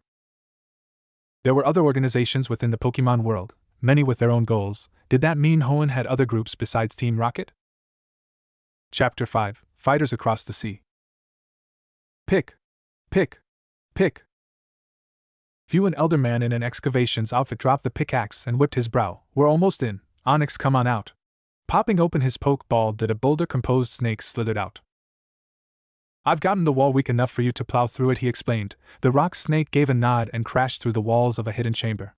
The man had gotten his hands on a rather distinct map that led deep into an underground ruin. You did it, he spoke. Gray Onyx warned as it backed away from the entrance. What is it? What's wrong? Ice began to form around the entrance, and freeze solid the rocks around it. An ominous gust of frozen wind continued past them and froze the nearby rock pillars and water pools surrounding them. The two looked gobsmacked before turning back to the entrance. let's take a look carefully. Stepping onto the slippery grounds and into the cavern, he brought out a flashlight and looked around, stopping when the light shined upon multiple glowing blue eyes and numerous growls were heard. Oh. Rustboro City Harbor the following day. Oh, isn't she just adorable? Lydia spoke through the transceiver, complimenting Naruto's petite psychic type. Ralts, the shiny Pokemon, shyly kept her head down. Sorry, Mom, Ralts here is still a little timid when it comes to meeting new people. Nothing to worry about, most Ralts are naturally timid in nature, but they'll usually grow out of it once they evolve, Faust stated. Evolving wouldn't just make her stronger, it should help her open up to the rest of the team. I mean, she's already scared of Bennett, and she thinks that if she gets too close to Altaria, she'll tackle her like she does me. Then there's Rayquaza, who she thinks will eat her if she stares at him for too long, he thought. The only one she seems to get along with is Corsola and Deoxys, he continued while gently petting Ralts's blue hair. Already having been informed of the new Pokemon their foster child had captured, from the data that was given, it was in very much powerful alley. So, any more good news? Oh right, check this out. Showing both parents his newly acquired gym badge. What's that? The stone badge. You make us so proud, wiping away an invisible tear, so I assume you'll be heading towards Dewford Town for the second gym? Faust asked. That's the plan. Well, be careful on the way there. Route 105 is a hot spot, so be sure to wear lots of sunscreen, wear light clothing, drink lots of water, Lydia went on. Hee, don't worry, son. Lydia's just doing her job as a mother, causing the blonde trainer to sweat drop. Hey Naruto. Oops, looks I'm needed elsewhere. I'll call you when I get the chance. Okay, see you later, son. Bye, Naruto-chan. Naruto groaned as he rolled his eyes with a faint blush on his face. He ended the video call and slid the slot back into its watch-like state. What's up? Look at what I got. Ash dramatically rose his arm up to show one of few stone badges, holding it high and in front of the sun for a background shadow effect. Alright, Ash, knew you could do it. You too, Pikachu. Pika. For the next 10 minutes the five discussed the battle between Ash and Roxanne, while he deadpanned at the fact that he had captured a Trico, a Pokemon that should have given the advantage, held no grass-type moves. While Ash was focused on having Pikachu learn Iron Tail, the boy had forgotten to check up Gecko's stats and move list. While Trico went down first, Pikachu had taken down both of Roxanne's Pokemon. Naruto was in fact impressed that the yellow mouse had recharged his strength by absorbing the electrical power from one of Nosepass's Zap Cannon. Do you really have to go? I mean, we could always travel together, May asked. It's a nice offer, but we've all got different goals on our travel. You want to become a coordinator, Brock wants to become a breeder, and both me and Ash want to become Pokemon Masters. Sorry, May, but like other trainers, we've got to get the 7 other badges if we want to compete in the Nationals. May nodded with a sigh. I guess you're right. In reality, she wished the blonde to be there when she competed in her first contest. Don't worry too much about it, May. I'm sure we'll see Naruto again someday, Brock mused. You can count on that, Naruto agreed. With a nod, they took a step back as the blonde trainer released his flying/dragon type. With a chirp, Altaria tackled Naruto to the wooden floors. The group chuckled. Ash found it ironic that he had a grass-type Pokemon from Johto with almost the exact same amount of affection. Ralts. Oops, sorry, Ralts. Naruto apologized as she was smothered in between the two with comical swirl eyes. Returning her back into her heel ball and climbing aboard the cloud-feathered phoenix. Hey Ash, getting the Kanto trainer's attention. Make sure to train up your Pokemon. I want to have even more fun on our rematch. Ash grinned. You got it. Okay, Altaria, let's go. Flapping her wings, she gained momentum before taking off into the skies. Later, guys. See ya. They all waved their temporary goodbyes. Now let's find ourselves a boat. Dewford Town, same time. Here it comes, a spiked blue-haired surfer declares as a rather huge wave approaches the coastline. Now. Hariyama used arm thrust. A plump sumo-like Pokemon readied its large orange palms as they glow bright white. Hariyama. Striking at the center of the wave and canceling its cycle upon plowing through it. Good job, Hariyama. Clapping its hands together, it gave a bow at the sea. It always found the ongoing mass of water a worthy opponent. Brawly-senpai, that was amazing. You've got to teach us how to do that. A raven-haired bowl-cut boy in a jungle green athletic tracksuit branding a white pokeball on each shoulder stood in awe along with both his Pokemon. The first was a brown humanoid creature with cream-colored segmented arms and legs, along with 3 fingers and claws, black rings around its eyes and a yellow coloration on its ankles and soles. This Pokemon was known as a Hitmonlee. The second was in fact the first evolutionary stage of Hariyama. With a yellow bulky body, it had a black chest area and 2 round hands that closely resembled black gloves. It also had 2 red circles on its cheeks just below its slit-like eyes, and a knot on its head. This Pokemon was known as a Makahita. Sorry Lee, but until you can beat me in battle it just ain't gonna happen, the surfer responded. Lee was a young optimistic trainer who dreamed of becoming a fighting-type specialist and to someday battle against the Elite Four Bruno and Marshall. Ah, come on Brawly-senpai, don't be like that, getting a sigh from the gym leader. As much as he hated being interrupted during his training sessions, Lee wouldn't stop until he gets what he wants. He was a good kid, though kind of a handful at times. Alright, you want to train? Fine, let's head to the Granite Cave. Returning Hariyama to its Pokeball, he heard Lee give a cheerful shout and rushed towards the cave with both his Pokemon trailing behind him. A smile formed on Brawly's face. Don't ever change, Lee, he muttered before following suit. 7 hours later, Dewford Island South. Altaria chirped happily as she pecked into a mago berry. Naruto gulped down a bottle of water upon feeding the rest of his Pokemon. Corsola and Ralts dug into a drash berry while Bennett and Rayquaza munched on enigma berries. Deoxys ate several of the common berries until he found his taste buds for the lychee berries. For the DNA Pokemon, it was a completely new food experience compared to the stuff his race ate. Tasteless yet nutritional foods couldn't compare to the edible meals found in the Pokemon world. A few minutes later, a chilly breeze phased through the area. Turning to the source. Small snow flakes floated from the mouth of a nearby cave. What was that about? His Pokemon looking in his general direction. The Nettie? The marionette pondered. Deoxys gave an unsure vibe, while Corsola and Ralts shared confused looks. Rayquaza remains impassive as Altaria shivered a bit from the cold. It's probably nothing. Let's head back to the Pokemon Center. The gym leader should be back by now. Having arrived at midday, Naruto checked up on the gym to see the available time. While it was open for battle, the leader himself had gone out to train his Pokemon due to the lack of trainers there to challenge him. In the meantime, he decided to explore around the island, coming across few wild Pokemon and berries. After several hours of hiking and sightseeing, they decided to take a lunch break near the mountainside. Returning all but Bennett and Ralts to their respected Pokeballs, Bennett. Nettie, he hovered around his trainer, feeling more relaxed than he does within his dusk ball. Ralts backing up deeper into her trainer's chest as Bennett got up in front of her. Bennett speaking of the delicious berries they munched on. Sadly, with the shadow effect of the sun gave the marionette a crazed, killer doll look and made her tremble in fright. However, Bennett remained oblivious to the petite psychic type's fear of him and ruffled her hair, thinking she agreed with him.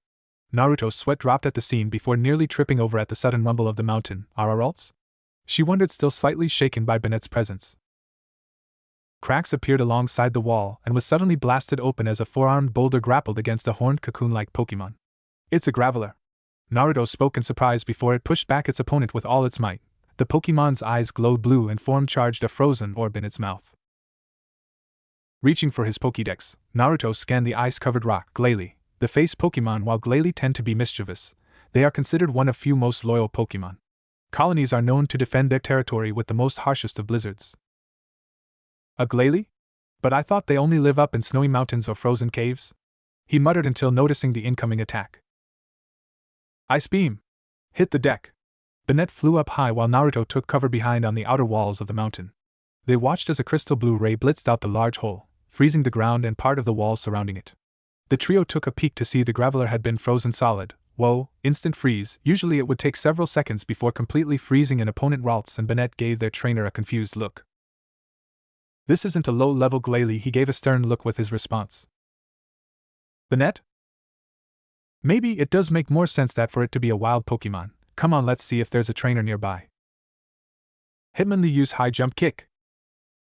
Mac Hop use brick break. Slamming a set of Glalie against a wall with a powerful drop kick and a glowing white fist. 3 hours of training was interrupted by an ambush, courtesy of Granite Cave's newest residents. Where are all of these Glalie coming from? Brawly pondered. He had lived in Dewford Town for most of his life, trained with the cave more than anyone else, yet he has never encountered the ice type before. Brawly-senpai, there's more coming this way. What should we do? Lee asked. Use what you've learned, Lee. Pokemon don't just suddenly appear for no apparent reason. Be sure to evade Ice Beam and Blizzard. We're getting to the bottom of this. If we can beat all these Glalie without getting hit, then I'll be one step closer to becoming a specialist. Challenge accepted. Charging headfirst with Hitmonlee at the incoming Glalie, Lee wait. Attempting to stop the boy from fighting a pointless battle. Ralts. Yeah, don't see anyone either, Naruto replied. Having trekked to the lower levels, the trio have yet to find any forms of human life, only frozen statues of the Pokemon who have unluckily had a run-in with the ice type. Mawiles, Geodudes, Zubats, Nosepasses, and Onyxes all were encased in cold ice. Bennett. You've found something? Nettie with a nod, he motioned his trainer to follow. Taking a steep route down to a crevice, the battle shouts of Pokemon were heard the closer they crept. They could also feel the chilly wind pouring from their general direction. What the hell, coming into view of a half-frozen area, many Aaron and Sableye fasted off against several dozen Glalie. Aaron, the iron armor Pokemon to make its body. Aaron feeds on iron ore that it digs from mountains. Occasionally hunger may drive it to descend from its natural habitat to eat other forms of metal, bridges, rails, road signs, etc. Sableye, the darkness Pokemon. Sableye are naturally friendly Pokemon who feast on gemstones and raw minerals. Old tales say that if one were to look into their diamond eyes, the Pokemon will steal one's soul. Bennett, the marionette pointed out. The Glalie were clearly at an advantage. While Aaron and Sableye were resistant to ice-based attacks, it didn't mean they could be frozen solid. Aaron were close-range fighters while the Sableye did what they could with Dark Pulse. It wasn't until the Glalie prompted to fire blizzards that Naruto interfered. Ralts put up a light screen. Bennett used Night Shade. A golden hexagon barrier appeared in front of the struggling Pokemon, while Bennett's blitz of dark energy caused the Glalie to redirect their attacks alongside the walls. The resident Pokemon backed up in surprise at the sudden appearance of these three newcomers. Ralts tried to round them up with confusion, lowering the barrier for a split second. Ralts did what she was told. Grabbing hold of the Glalie, she flung them against each other until they were all in one place. Bennett waste them with Shadow Blitz. With his mouth unzipped, Bennett coated himself in menacing violet aura before harshly ramming the Glalie against a wall and crushing the ice on impact. The conscious face Pokemon forced themselves off each other and rose back up. Before Naruto could command another attack, the Sableye blew a gust of icy wind. The attack landed and successfully reduced their speed enough for the Aaron to charge ahead with their iron, the super effective steel-based attacks. The Glalie tumbled down hard. While the Aaron and Sableye cheered, Naruto took the time to ponder. No trainers and more than one Glalie don't think they're from a crime syndicate, otherwise their members would be here to overview the capture process, he thought to himself. Bennett, Ralts, he spoke, stopping the marionette's victory dance with the frightened psychic type. Let's go, we've got to find the source of the Glalie and put a stop to it. They're already causing enough damage as it is. The two nodded and joined their trainer deeper into the cave. A pair of Aaron and Sableye looked at one another before taking off after them. Brawly-senpai, are you sure we're going the right way? Pay closer attention, Lee. The Glalie that we've been facing up until now are only scouts. They're eliminating any possible threat to their colony before expanding it, he explained, as Machop and Makuhita broke the encased Pokemon from their frozen prisons. So what you're saying is, prompting Brawly to continue, the colder the air is, the closer we are to the colony, he replies. Very well then, Hitmonlee. Makuhita. Search the area for any signs of cold. The two Pokemon saluted and followed their trainer deeper into the cave. And there he goes again, let's go, Machop. Better make sure he doesn't hurt himself, speaking towards his teammate as it broke a Mawile free with its fist. Lee continued dashing forward. We're getting closer, I can feel it, he said with a grin, not noticing that the breeze was the result of his and his team's running. Maku the Chibi-Sumo stated upon sighting several Glalie up ahead. Behind the rocks, he ordered, changing course and behind the indicated boulders. Okay, so here's the plan. Ralts. Placing up a light screen to temporarily blockade the barrage of ice beams, Bennett hopped overhead and flung several shadow balls. While the Glalie were blown away by the impact of the shadow spheres, Ralts dropped her barrier and held the group in place with confusion. Now Bennett, use Sucker Punch, Naruto directed. With fists glowing violet, Bennett flew up and towards the downed Glalie and unleashed a flurry of punches, each strike sinking them deeper into the ground. With a final strike, the Glalie were knocked out with several bruises and cracks along their cocoon-like bodies. Good job, you two, onward. Now, Hitmonlee use high jump kick. Makuhita follow up with body slam. Hitmonlee. Nettie? Taking notice of the fighting type as he phased through the marionette and crashed onto the ground below with a large dust cloud. Makuhita. Looking back to see a Makuhita attempt a body slam, who unfortunately phased through Bennett as well. The Chibi-Sumo crashed onto Hitmonlee and created an even larger dust cloud. Naruto, Ralts, and Bennett's sweat dropped at the scene. Hitmonlee. Makuhita. Lee blurted out as he rushed over to his downed Pokemon. Makuhita crawled out of the small crater with little to no damage while leaving Hitmonlee a twitching mess. You know, Lee, You really need to stop rushing ahead. I know that you enjoy a challenge, but if it's against a ghost type, then you should just call it quits. Both trainers turning to see Brawly as he lazily walked up to his fellow fighter. Hi, Senpai, Lee responded with a crestfallen look. Brawly then turned to the newcomer. Sorry about that, we were investigating the recent appearance of Glalie, and Lee here must have mistaken you for one. It's okay, I'm actually here for the same reason, had to stop a struggle between Aaron, Sableye, and Glalie to get by. Good job on your end, don't want any more Pokemon, much less travelers, to end up frozen as well. So what do we do from here? Not getting anywhere unless we deal with the source. The two continued to discuss the issue concerning the Glalie when Ralts felt a small yet warm breeze hit the back of her head. She turned to come face to face with a pair of diamond eyes and razor-sharp teeth. Saw with a shriek, Ralts glommed her trainer in fright. Ralts! What's wrong? He wondered before she pointed at the newcomers. And Aaron and Sableye? Lee blinked as he, Bennett, and Makuhita helped up him and Lee. Aaron, Ron, Aaron! Saw Sableye. I think they're trying to tell us something. Lee spoke. Brawly grinned. My best guess is that you know where the Glalie came from. The two Pokemon replied with a nod. Well then, by all means, lead the way, said Naruto. Aaron gave a grunt and prompted the group to follow them, trailing deeper into a darker, more colder area. Winds breezed by, causing a frosty crust to form around rocks and covering the frozen Pokemon in light coats of snow. During their trek, Lee took the time to properly apologize for mistaking the Bennett for a Glalie. Naruto, while aware of the trainer's fighting spirit, decided he would accept his apology if he agreed to a battle, in which case he wholeheartedly agreed. Bennett and Hitmonlee seemed to like the idea. Ralts, she shivered, from both the cold and from the sudden feeling of angered emotions. They were getting close, no doubt the colony would attack on sight. Up ahead, Lee pointed out to the many frozen pools ahead of them. However, what caught their attention was the ice-encased onyx and excavationist. Behind them was a large opening leading to a snowy cavern.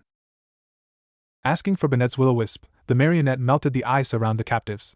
The procedure lasted about 3 minutes to scorch without harming either Pokemon or civilian.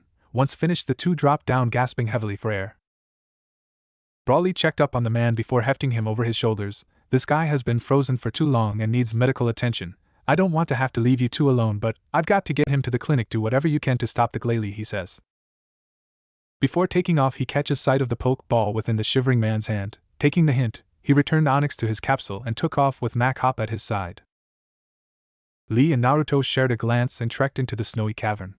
Bennett, Makuhita, Aaron, Hitmonlee, and Sableye followed suit. Ralts would have caught up with them if she hadn't noticed a shriveled-up, dampened map on the cold floors. Taking a look, she gazed upon what looked like a route that led to an ancient civilization. What caught her eyes was that the image contained several horned dots surrounding a ruined castle along with an encrypted message that she couldn't understand. She doubted even her trainer could.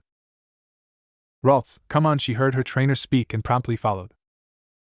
Dropped water pellets echoed throughout the lowest levels of the cave. Along their walls were faint paintings of people and their Pokemon. Heading down a tattered stairwell, the eight cautiously crept down as to not echo any sounds that might attract unwanted attention. Makuhita? You said it, Lee whispered. Having captured Makuhita on Duord, he could tell that the Chibi Sumo alongside Aaron and Sableye had never been to this part of the cavern, nor any Pokemon for that matter. Check out these markings, Naruto muttered, placing a hand across the frozen walls. What does it mean? Don't know, all of this is gibberish to me, but it's almost as if the Glalie were.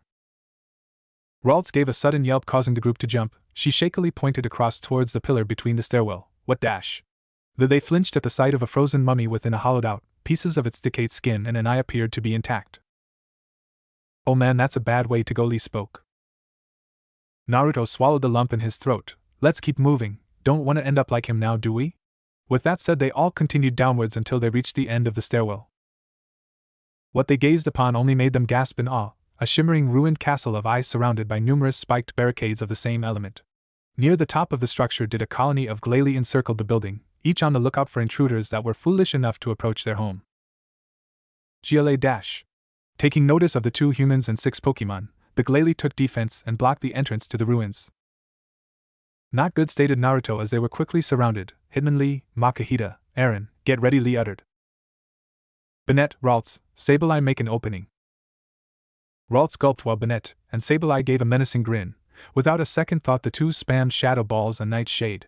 Those that missed were redirected back at their opponent by a rebound given by Ralts' light screen.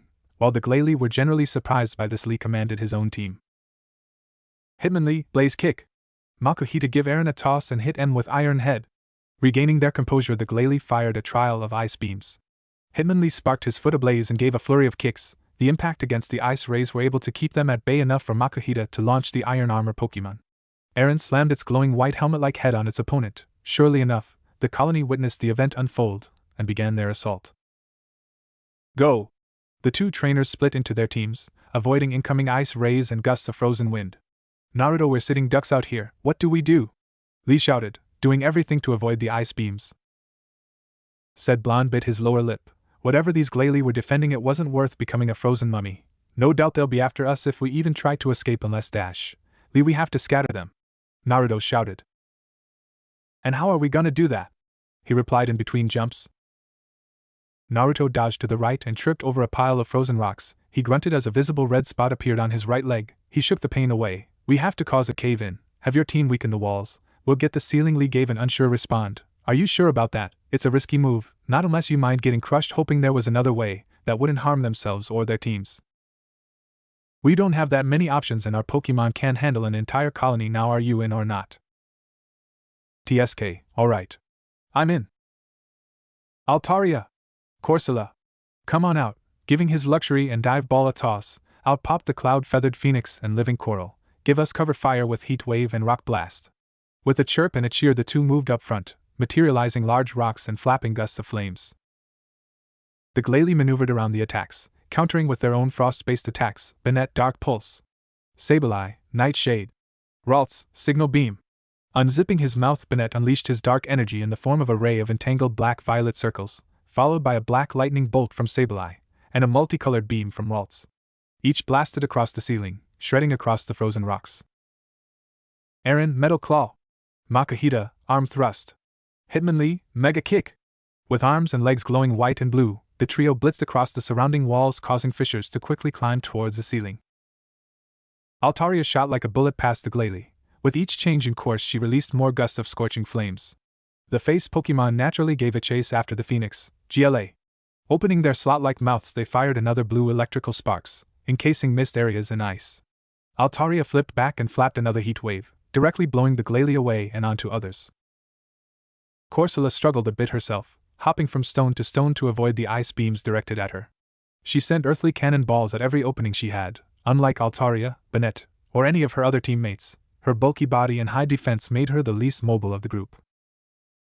GLA. An ice beam scaled the frozen grounds towards her. Corsola took a deep breath, letting her cheeks inflate with water and blast herself into the air with a water pulse. Corsola! She called on top of her frozen pedestal. Altaria swooped in, allowing the living coral onto her back. Alta. Law giving acknowledgement, the two performed a drive and shoot tactic. Corsola decided to use something stronger and more widespread. Out of her lips did she let loose silver spheres of prehistoric power. The Glalie dodged left and right, however those hits set off explosions big enough to take down 2 or 3 at once.